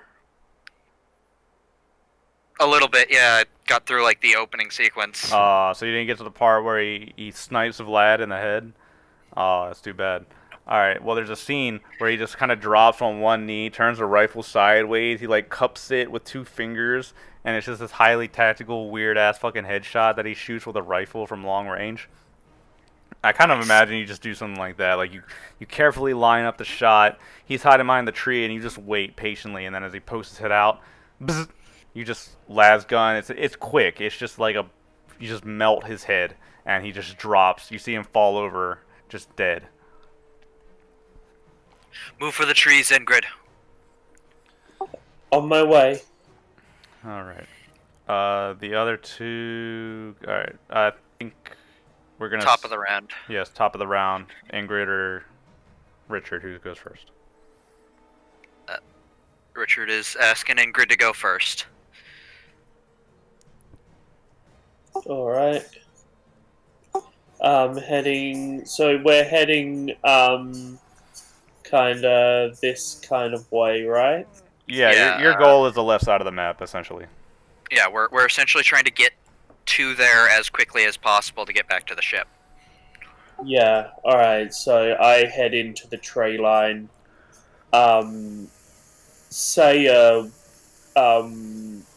word to the Emperor to protect Jasper as I pass him and head on in.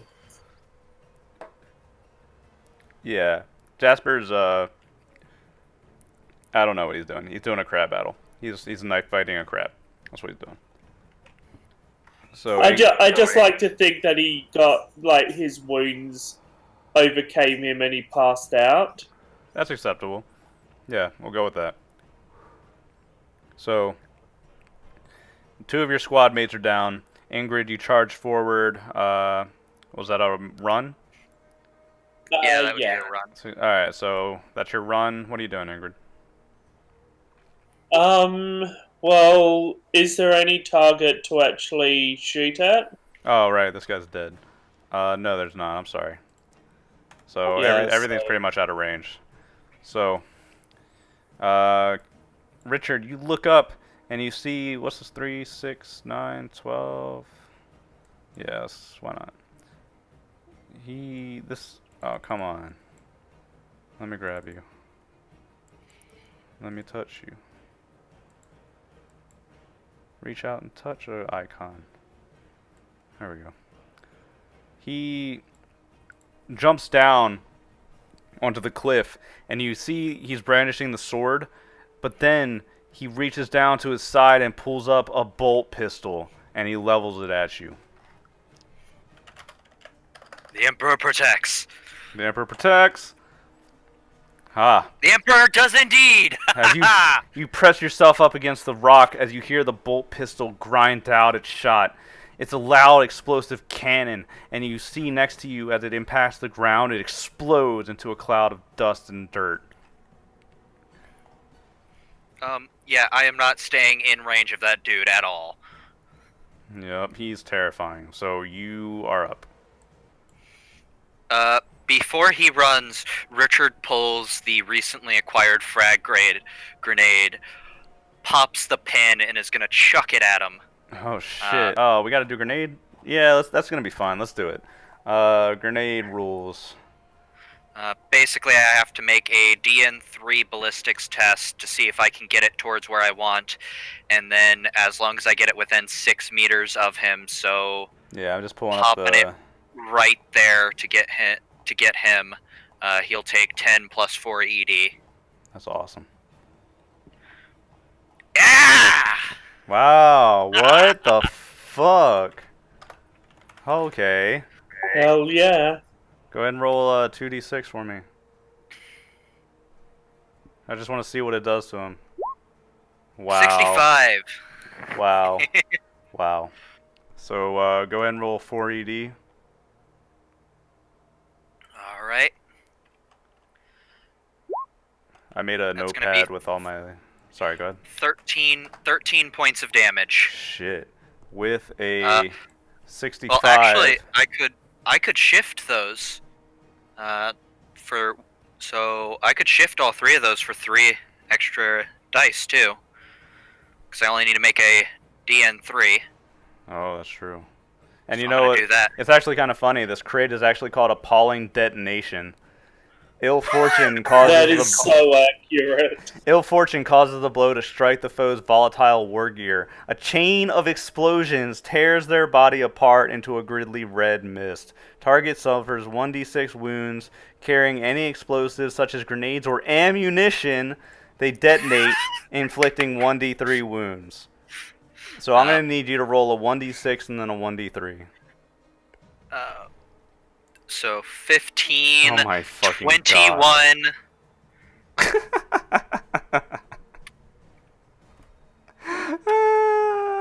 No! So I think that comes out to a total of 24 wounds.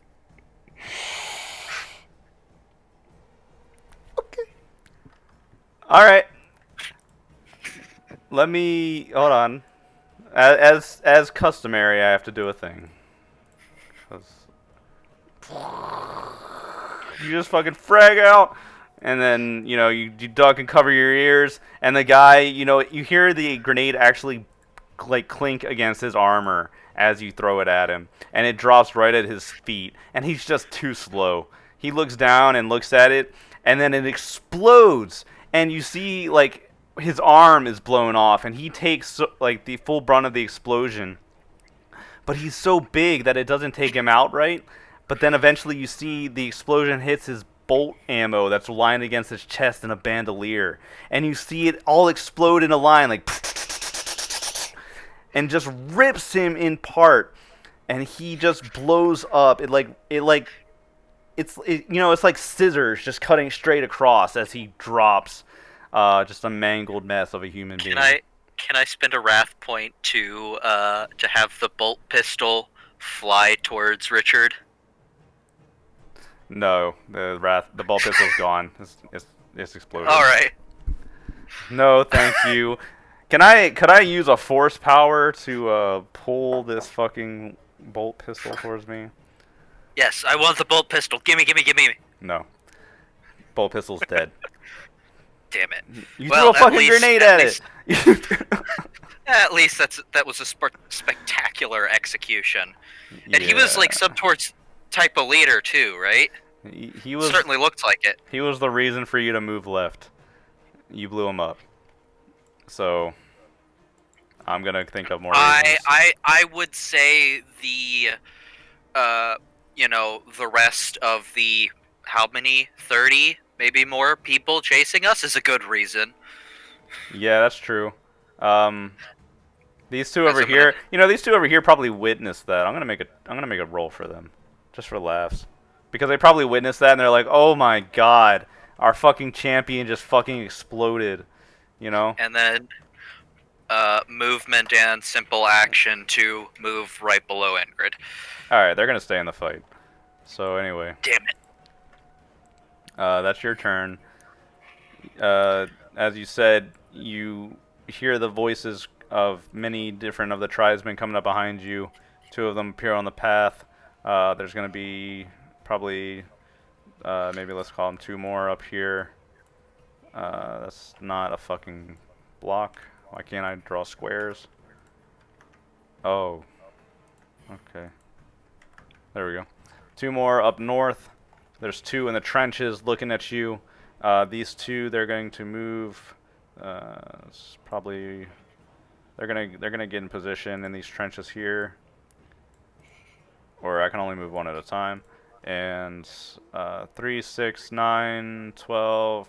You 2 are in range. You're in cover. I'm gonna go ahead and take a couple shots at you.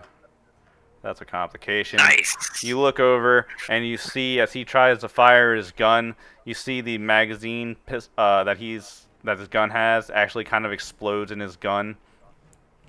A bit of a fragment fires into his hand, and he lets out a string of curses in his own his own little dialect.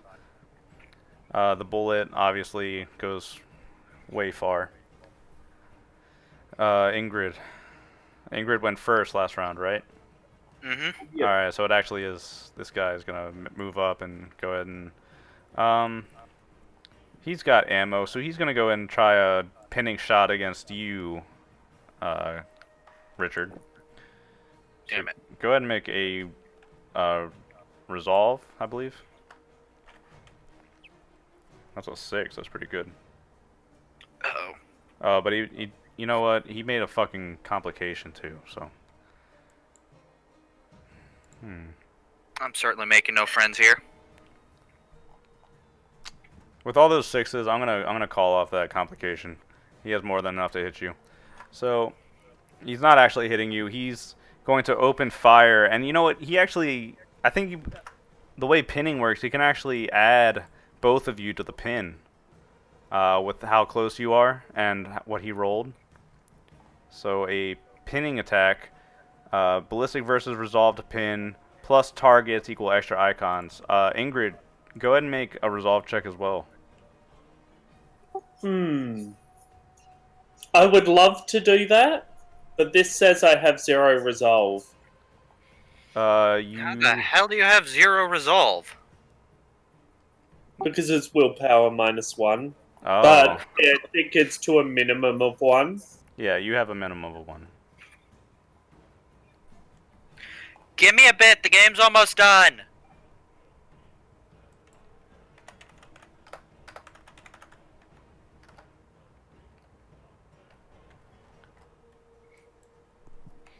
Did you roll? Yeah, I got a 2. Oh, you got a 0. Alright. Yep. So a pinning attack deals no damage. You are both pinned. And if you have a range attack, pinning, combat action, and a range. Why doesn't it tell me what a pinning freaking does? Oh, 199, okay. Let's move that 9 pages. Oh, God. Pinning. You are under heavy fire. If someone uses this attack against you, blah, blah, blah, blah. You hunker down. You can't leave cover, but you may attacks as normal. You suffer a +2 DN to ballistics checks. And you can rally using your leadership skill if you choose to. Alright, I actually have leadership skill. As do I. And I get an extra dice in it. We are Nice. top of the round. Who would like to go? I'll go and put the Scholar Progenium's teachings to the test. I want to hear how you motivate him to stand up to the incoming hail of bullets. I say to Richard, the Emperor will protect us. We must move. Trust in his guidance. Well spoken, Ingrid. Make a leadership test. The DN is 1. How to make it? Cool. Just. The DN is always the salvo of the weapon that's being fired at you. So, as he's firing shots at you, Ingrid speaks some words of encouragement about the Emperor's guidance to you, Richard, and you are free of the effects of the pin. You look around to your right, you can see two guys appearing up on top of the cliffs. You got two guys in front of you, two guys more to the north of you. Ingrid is still pinned. Well.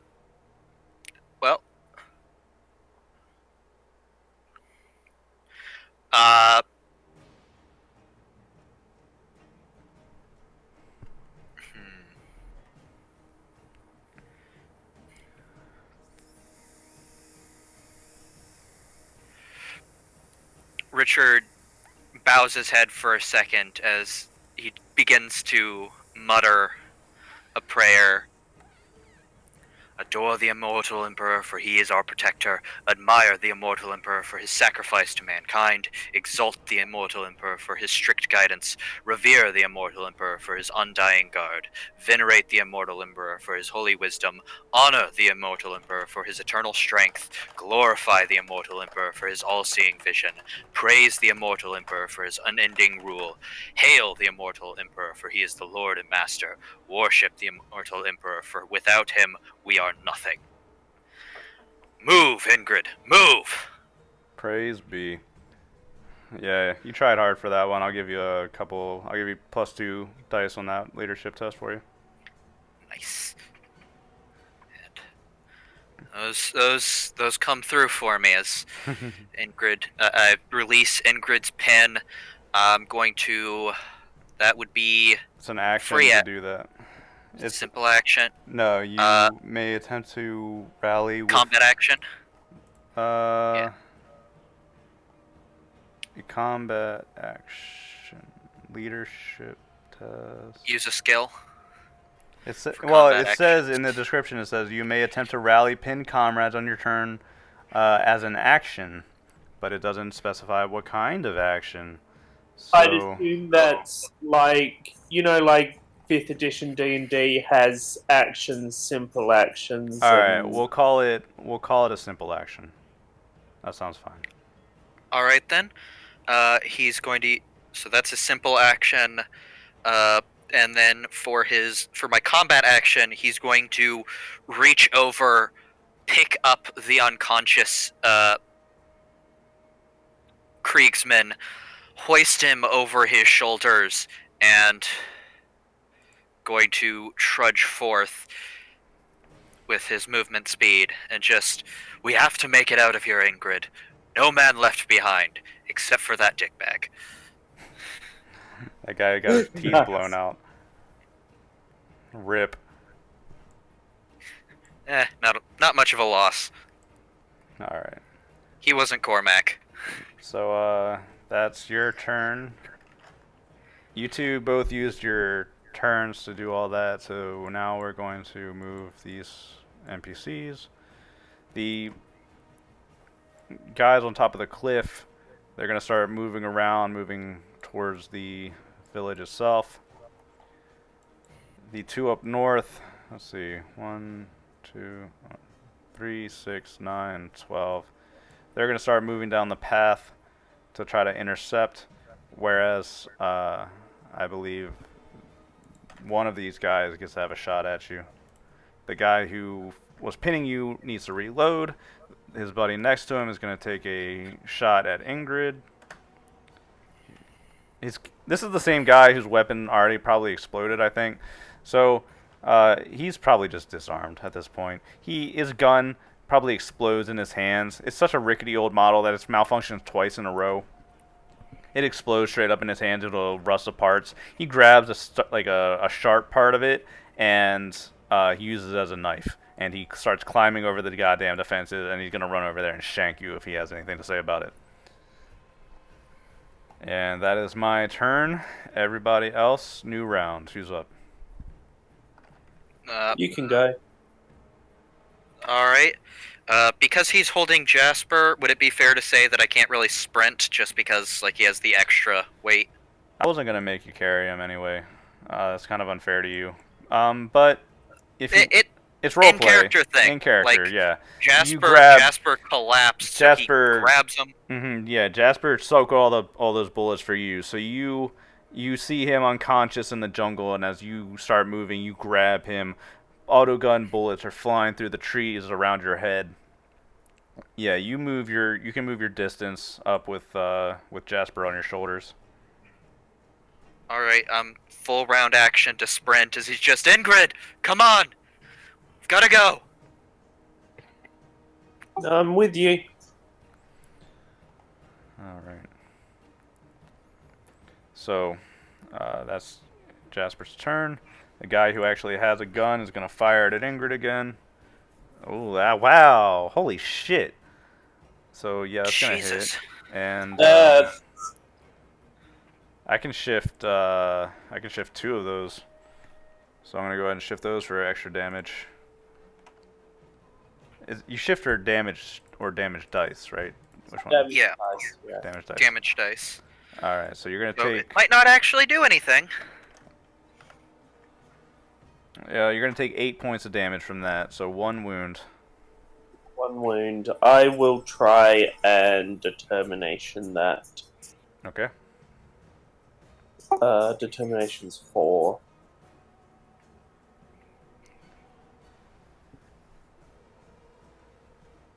Damn.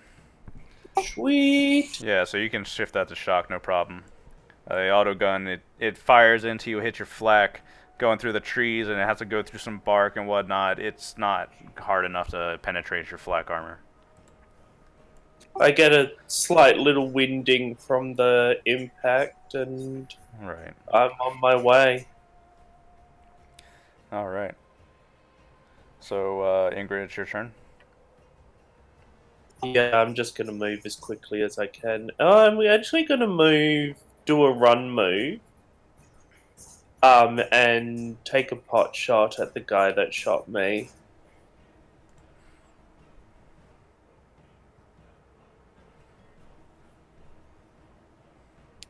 Oh my god! Reliable. Oh, Doesn't have to reliable. worry about that. Thank you, Ugrin. Your sacrifice was not in vain. The greatest hero of our time. Alright. Well then, it's my turn. And just because I don't want to... Was that not enough to hit him? Oh, I'm sorry.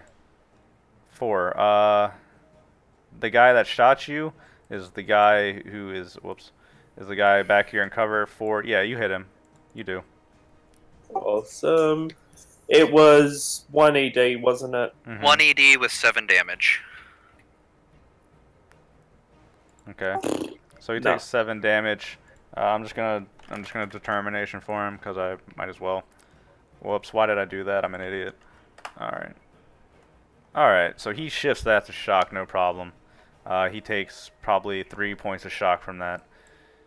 As you las gun at him, you see it actually. The las gun bolt at the very top of the trench that he's in. There's a thin layer of dirt. The bolt actually flies through that and burns most of it away as it hits him in the shoulder, and you can see it leaves a nasty burn on him, but he's still up. Suddenly out in front of you, you hear a screaming voice, a pair of screaming voices, Richard, because I don't want to end it that quickly, I'm going to have 2 of the barbarians wielding machetes. They jump out of the path in front of you as Ingrid's firing over at the 2 guys in the trenches. Meanwhile, the 1, 3, 6, 9, 12, he's going to take a sprinting charge action at you, Ingrid, through the trees. He's going to run out and lunge at you with his makeshift weapon here. Oh, God. So as he does that... This guy just can't stop rolling complications. This is the 3rd one in a row. He blew up his last weapon, so he picked up a part of it and then charged at you, and that is like... What is happening? I just don't know.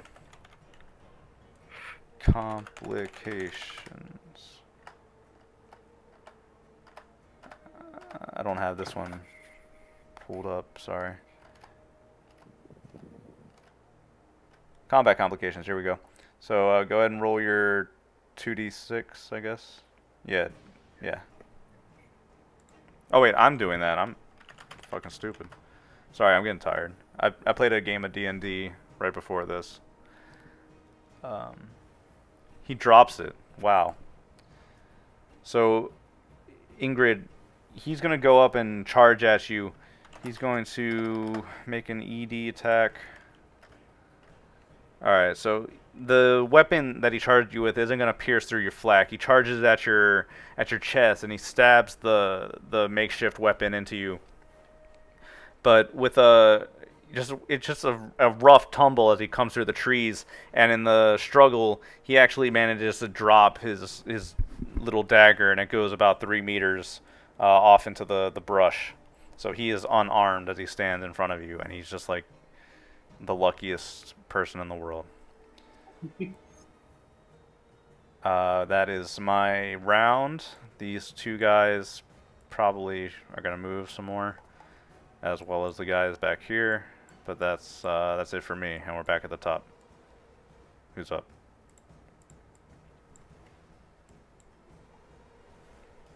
I'll go, and I'm just going to close range this guy with the las gun. Alright, you're actually engaged, so you can only fire pistol type weapons in melee. Okay, I will. What I could Can recommend you though is you could he's unarmed at this moment. You could just step away from him and take the hit, and you'll probably be fine. Yeah, I'll do that. Yeah, I would actually recommend that because there's no way this guy's like he would have to crit you to fuck you up, and you're good. Yeah. So is that still close range? Yes. Yeah. The las gun? Yeah. You just Cool. you take a couple steps away from him, and pull up your las gun, melta gun? Question mark. Las gun. Oh, yeah. No, I've still got the las gun in hand, so All right. this is a quick situation. The true guardsman experience.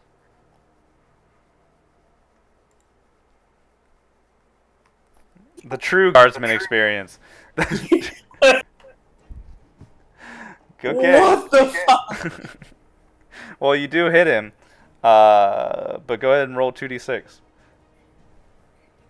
Well, This reliable. She already did reliable, right?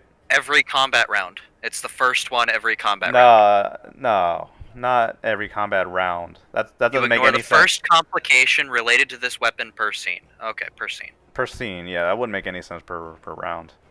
So yeah, you do have to roll 2d6. 42. Weapon malfunction.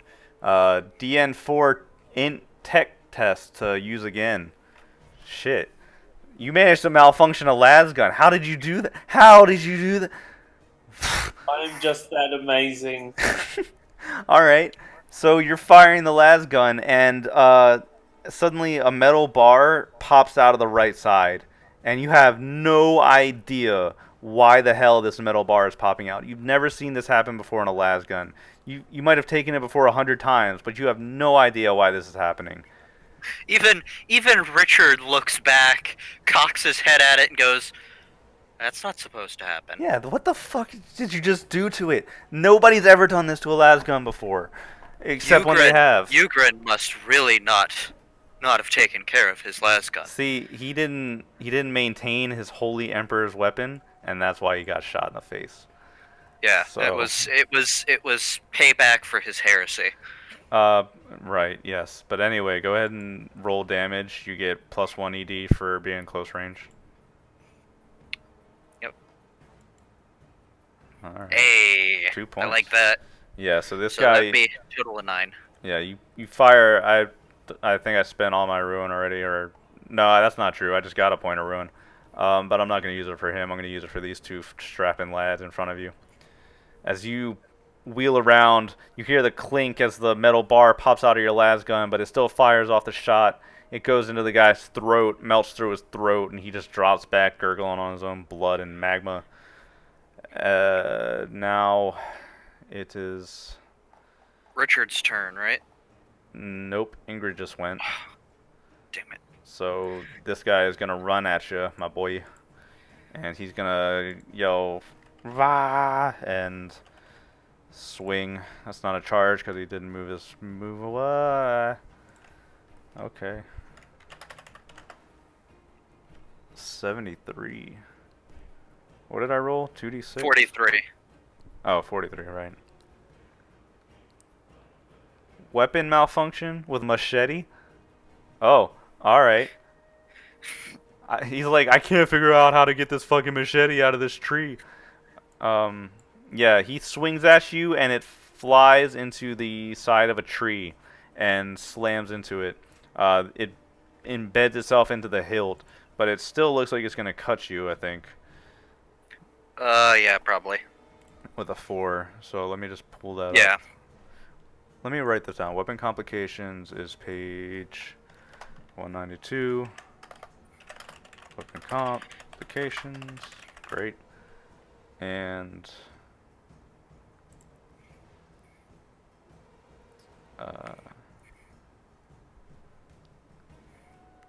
218 for equipment.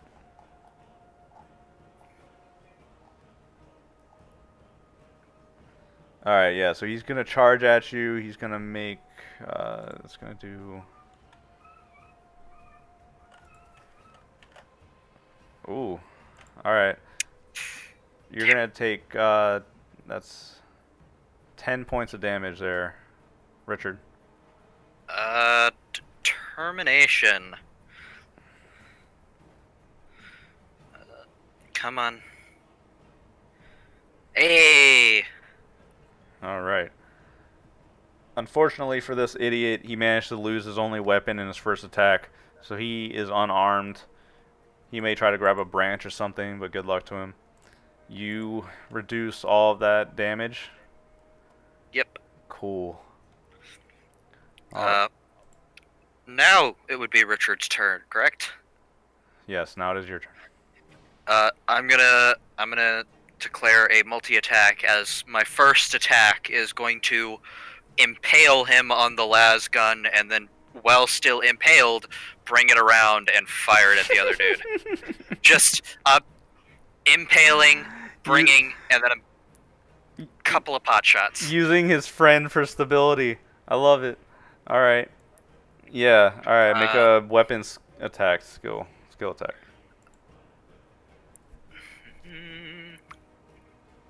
That's hilarious. I love how Hey, gruesome I like you are with that. your kills. Yeah. That hits. Now make So- I want to make the ballistic test first. That would be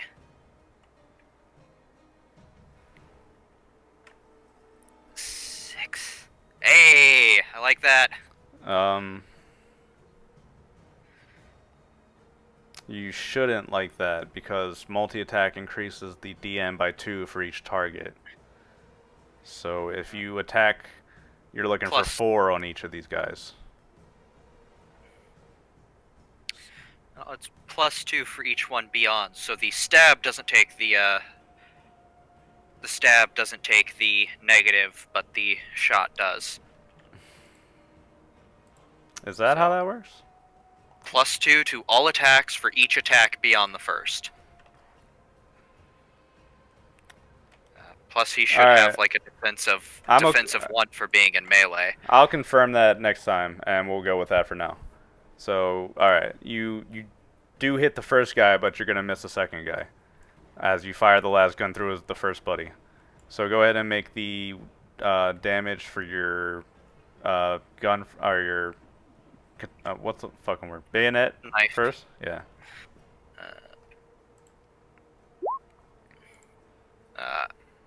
Before damage. What's the damage for that? That would be, because I got the 2 on the ED, that'd be a total of 4. Alright.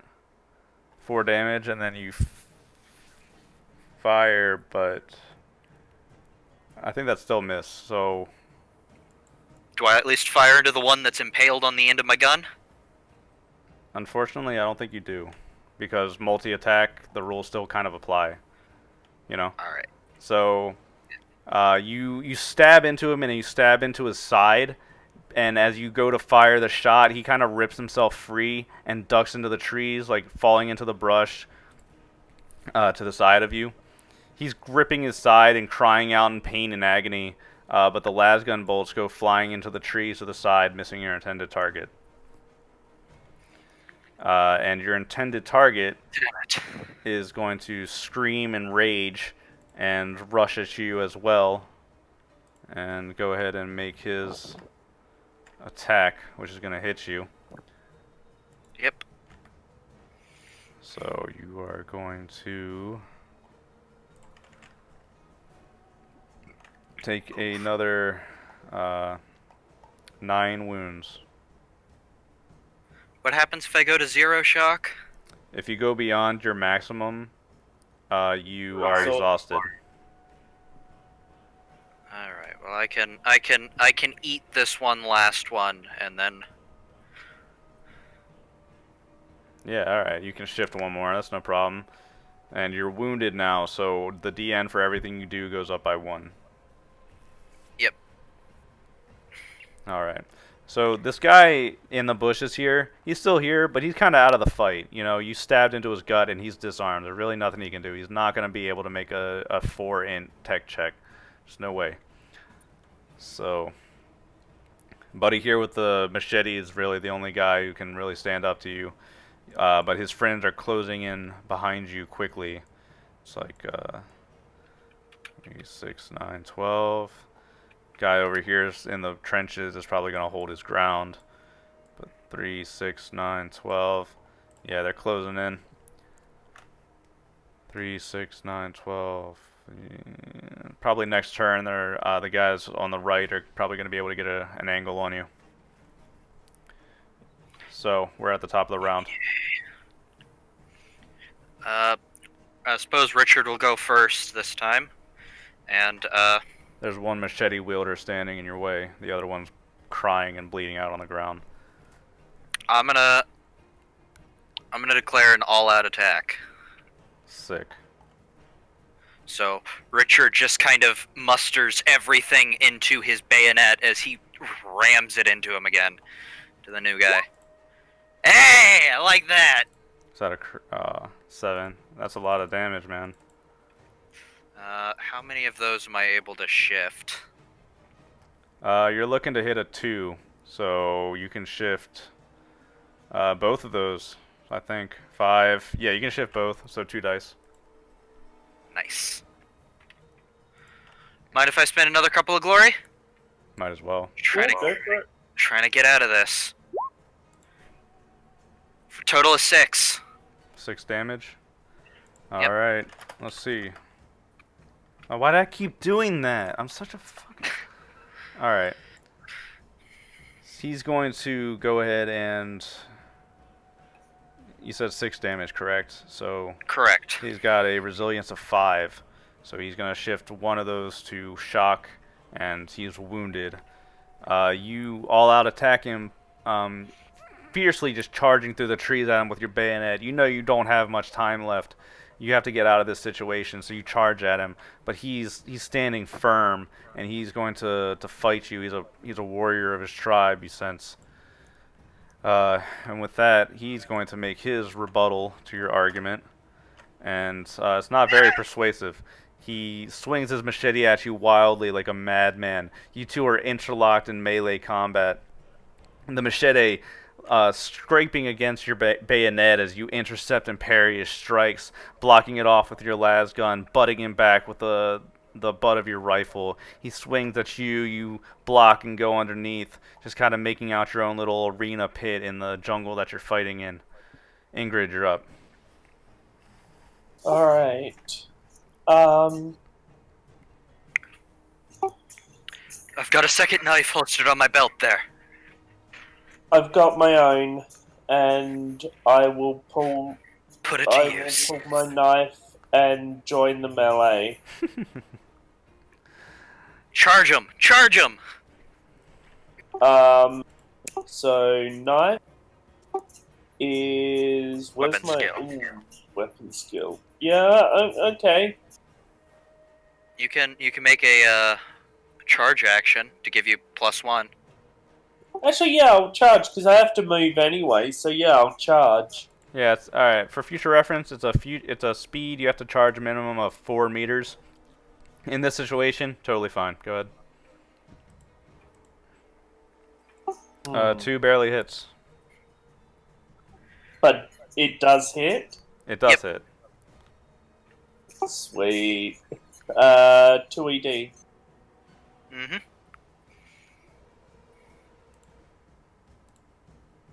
So that's 5 Nice. plus 3. That's not 8. That's 8. All right. So I'm gonna go ahead and spend probably my last point of ruin. I'm not really sure. I should probably start keeping count. He's gonna shift that, so he's probably 2 wounds max shock now.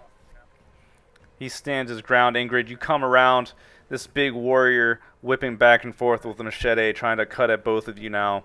Uh, with both of you fighting him, you manage to find a good angle on him, cutting into his side. It's not enough to put him down, but you're slowly chipping away, tearing away at him. These guys are going to move forward, and as they spot you fighting in the trees, they're going to stop, and they're going to start taking aimed actions so that they don't shoot their buddy. These guys are going to 3, 6, 9, 12, move about here, 3, 6, 9, 12, 15, 18, probably next turn for them. Meanwhile, these guys are aiming at you, getting ready to shoot you down. We are top of the round. I'll take a stabby. Yep. You get first chance to take this asshole down. Why? Just why? I ask you why not. Complications. Go ahead and roll that 2d6 that we love. So very, very much. Expect a expanded complications table soon.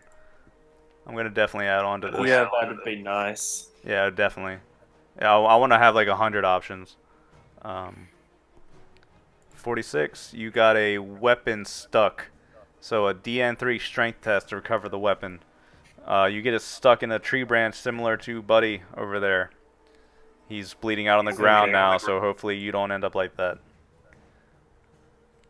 But you miss as well, so that's your stuff. You lost your knife in a tree.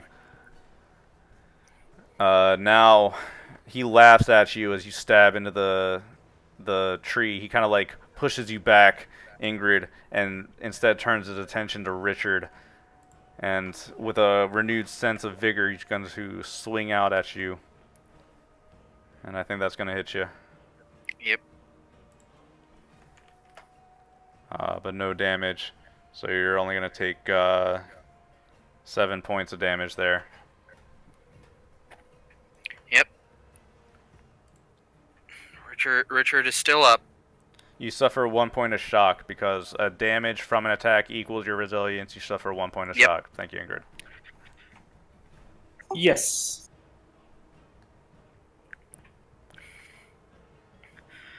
Is that max for you? Are you out now? I am not out yet. I am still in the fight. Alright. Barely, but I'm still in the fight. Okay, so you managed to tank this one attack from this guy. He's standing his ground. We are to you, Richard. You look back and you can see the two guys beyond the trees getting ready to shoot at you.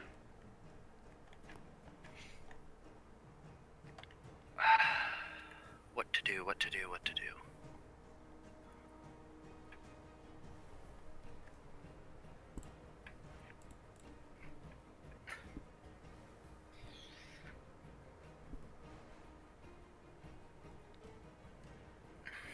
What can I do? What to do for this?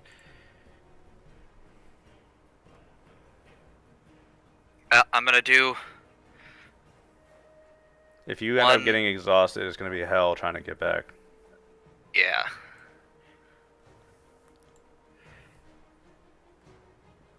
You know what?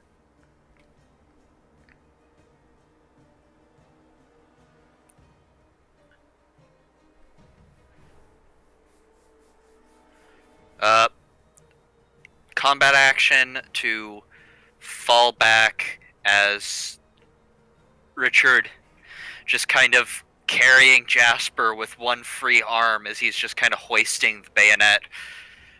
Fall back for the combat action as he just looks at Ingrid. We don't have time for this. Get back. Just run past him. And is going to simple action run off map. All right, sounds good. I'm sure you guys know this. Being off map doesn't mean you're out of combat or anything like that. You know, just theater of mind outside of the space. Yeah. So, anyway, that is that. Ingrid, you are gonna take a couple of whoops.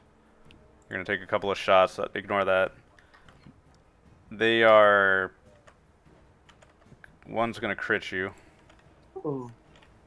and the other one's probably gonna hit you too. So go ahead and roll Spend that last glory to negate the crit. Can I? I believe that's one of the uses of glory. glory. Yes. You can spend glory for improving criticals, seizing initiative, extra dice, or bonus dice. I'll let you spend a wrath to make him re-roll it. What if I seize the initiative? Did you already? Yeah. You already went this turn. Seizing the initiative is like Where's he taking the shot from? here. Those guys also moved already. They moved up to there this turn. Didn't we go to a new round? Yeah. Wasn't it Ingrid, No. the guy, Richard, and then my turn for the rest of the guys? That's what happened, right? Yeah, I'm right. Yeah. No, I thought this was a new round. No. During this round, you went and you stabbed the guy. You complicated, and then he laughed at you. He swung at Richard. Richard took his turn, ran away, and now it's everybody else's turn. Okay. So, yeah. You could spend a wrath point to make the guy who crit on you re-roll. You could spend both of them, hell, to make them both re-roll if you wanted to. Yeah, I'll do that. Alright. So the first one is going to miss you. And the second one's still going to crit you. So, go ahead and roll the 2d6. 21. Brutal rupture. So you take... Shit. Not 14 wounds. Ingrid, you take 2 wounds, not mortal wounds, just wounds. And you are staggered for a turn, which means your speed is halved. Ooh. I'm gonna try and shift one of those for like determination. One of them. Alright.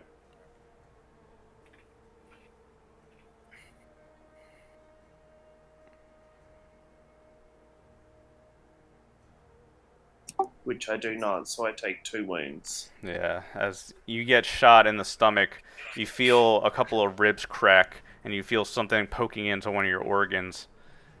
It's not a pleasant feeling at all. The man laughs at you as you get shot, and he looks and watches Richard run away with Jasper on his back, and he says in a brutalistic, guttural, barbarian voice, he says, "Your friends left you. It's just you now." And yeah. That is my turn. Top of the round now. Ingrid, you're the last one on the map. Yeah, I'm getting the fuck out of there. You're gonna take a fallback? Yeah. Fall back and run. Alright. Sounds good. Catch up with Richard at least. So, how are you guys feeling? Are we I think I'm good to end it right at this point and pick up the next session as you guys are fleeing through the jungle from this massive man, this massive barbarian wielding the machete and his horde of barbarians behind him. If that's Yeah, where I think that's where we a want to good end it. spot. Is that good for you guys, or do you guys want to keep going a little bit more? I'm good to keep going. I just need to run downstairs and grab a plate of food real quick. Yeah, I heard you I'd yelling love to that. keep on going. Okay. I think I might. 3 hours is a good kind of length for me. Yeah, that's why I wanted to check. All right. I think it's a good stopping Um, point. Yeah. For me, it's just ADD. Really, kind of Hey, whatever. like 3 hours gets to the limit. All right, whatever. So, yeah, okay. Thank you guys for playing tonight. We will pick up thanks. next weekend. Probably have more players, and Hopefully. we'll see the next steps of all of this nonsense garbage that you've managed to drop into. I'm also gonna put out a few like little short stories every now and then that I'll put up on the chat that kind of just coincide with the story. Maybe help you understand what's going on a little bit better. Yeah. Awesome. All right, and I'll probably type one of those up in the next couple days or so. But until then, And expect session loot. oh yeah, probably, yeah. What did you pick up? You picked up the dude's las gun Las gun, and knife, and extra reloads. All right, cool. So And then handed the las gun pretty much immediately over to Ingrid. yeah, so if any of you use ammo for your las gun, you can probably replenish that. No problem. And as for experience and everything, I'll get back to you. Lovely, lovely. Awesome. Daddy needs more ballistic skill. Just stack. I need to be Well, rolling. I upped my ballistic skill with my last experience. So yeah, I'm rolling 8 dice now. I think I put it into tech and leadership. Yeah. I mean, check this And out. You can't really miss rolling sevens. Like you barely miss. So as long as you're firing, this game's more about building armor, I think, than trying to dodge bullets. This game's crazy. Jasper got fucked up. Yeah. Kriegsman's like, I'm assigning a Kriegsman to your squad. 5 minutes later, he's like a bleeding mess on the ground. Isn't that kind of what Craig's? Yeah, but I didn't expect it to yeah, be instantaneous. I didn't expect it to just, happen like that. we're going to be in sorry state when we finally do get back to the ship. Yeah. Lost a man, another man on the shoulders. You're both beaten up, being chased by hordes of barbarian tribesmen. And Just we're gonna be another shooting. Tuesday in the all- guard. Another. It We'll was be shooting Tuesday. all the way back. Yeah. It's gonna be great. That's a great place to start a session, I think. Cormac's gonna come back just like, the fuck did Yeah, you guys do? it's gonna be like him and maybe my buddy Thomas, and like, okay, so the session begins where you're being chased through the jungles of Gilead Primus by bolt gun wielding like auto gun wielding barbarian, like tech barbarians in Gilead Primus.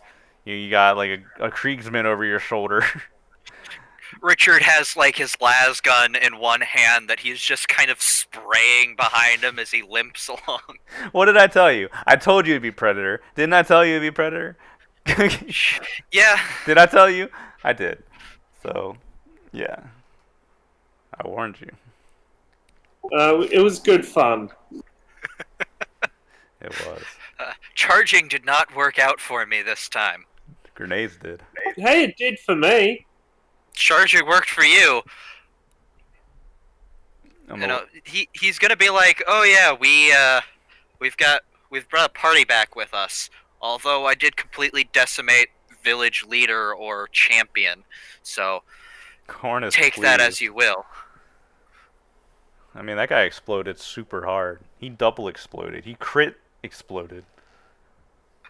I can't then believe you on got top- appalling detonation for a grenade No, attack. you know what that was? So the grenade blew up the bolts. Yeah, that's in what the that's what I said. It blew up the bolts in his bandolier and just blew up all across his chest. That's amazing. That's It was like a hilarious. total of 25 damage. That's godlike. The Emperor really was with him that time. Killing those mutants last session, totally worth it. Absolutely. Unfortunately, I did not have a second grenade. These Warhammer games always kind of work out like this. You know, like Cormac got crit, so he's out of the session because he's in the Medicae, and then the Kriegsman, you know, takes all the damage and gets shot down. You freaking, like, super grenade crit Ooh. explosions. Zinch is watching, okay? Zinch Like, knows. like He's having a hell of a time, I bet. It's all part I of have the to plan. say, with Wrath and Glory, it does seem like compared to the Fantasy Flight games, it seems that more cool flavor can come in your actions because there's less direct rules. Yeah, I really like the fact that there's no like initiative. You just who wants to go and just go back and forth, and then like it's a killy enough system that there's actual threat, but it's also pretty forgiving. So And, you know, it's also, you don't have that frustrating time where everybody gets to go, so, you know, none of the bad guys never get at least a word in. yeah, You know, the bad guys are Or- always going to be able to do something.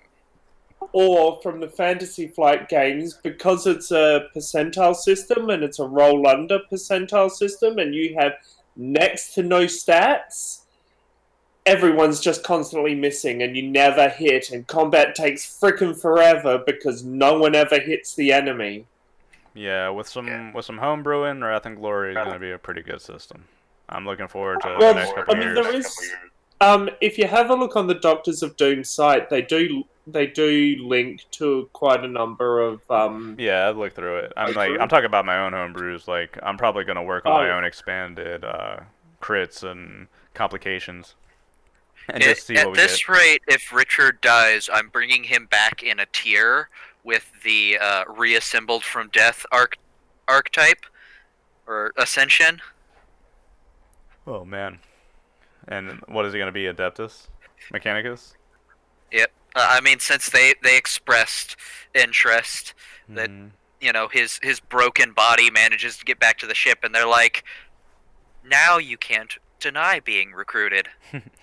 Yeah, remember when Ingrid's like, you know, they're not press ganging him into the Mechanicus, and I'm like, yet. Well, there you go. And you know, dying is a super real possibility because, as you see, We are currently Fubberducked. yeah, it's just real fucked up. I'll probably recycle this map at some point, maybe. Oh, lovely. So I get to have nom flashbacks later on. I'm, I don't know. I might find Oh more. yeah. I, Oh I, yeah. I gotta find more maps. We blew up this side of the forest, exploded this trench. Oh, and then almost died here, here, and here. No, this is how my maps always turn out. This is how my maps work. I'm actually kind of disappointed that you all like skirted around and didn't fight in the center, which probably would have killed you and taken forever. But um, like this is how my all my maps kind of look like this. Just and at the end of it, you see like the combat damage. Like there's fire on the tank, and then he blew up a bunch of dudes and got chain sworded over here to death. Uh, I, you know, surprisingly enough, getting a tank is possible for us because I do have a piloting of like 4. like again, look at last session. Look at this. Yeah. but like I always say when I'm playing MMOs and stuff, health is a resource. Yeah, shock is like kind of like that now. You gotta be miserly with your shock, and you can also spend wrath or restore it, which I keep forgetting about. Yeah, we're supposed to like roll a d6 at the start of every session to decide our personal objective. I have no idea. Yeah, you're supposed to roll like a d6, and then it has the list of the objectives. So, like, That's a little apply a too. lesson from the uplifting primer to a current situation, and if you do that, you restore a wrath point. Yeah, that's a little too gamey for me to enforce. I'll give out wrath points for being cool and doing cool stuff. If you impress me and do cool stuff, then you get a wrath point. And then there was another rule that I was told recently where it's if you have like for every keyword that you share with a piece of equipment, it lowers the rarity or difficulty to acquire. Yeah. I think the minimum's still 1 though. Yeah, probably. Oh man. That's If I don't finally get my goddamn las pistol from this, trade in a knife for a las pistol. No, no, no, my friend. Do you remember what you rolled?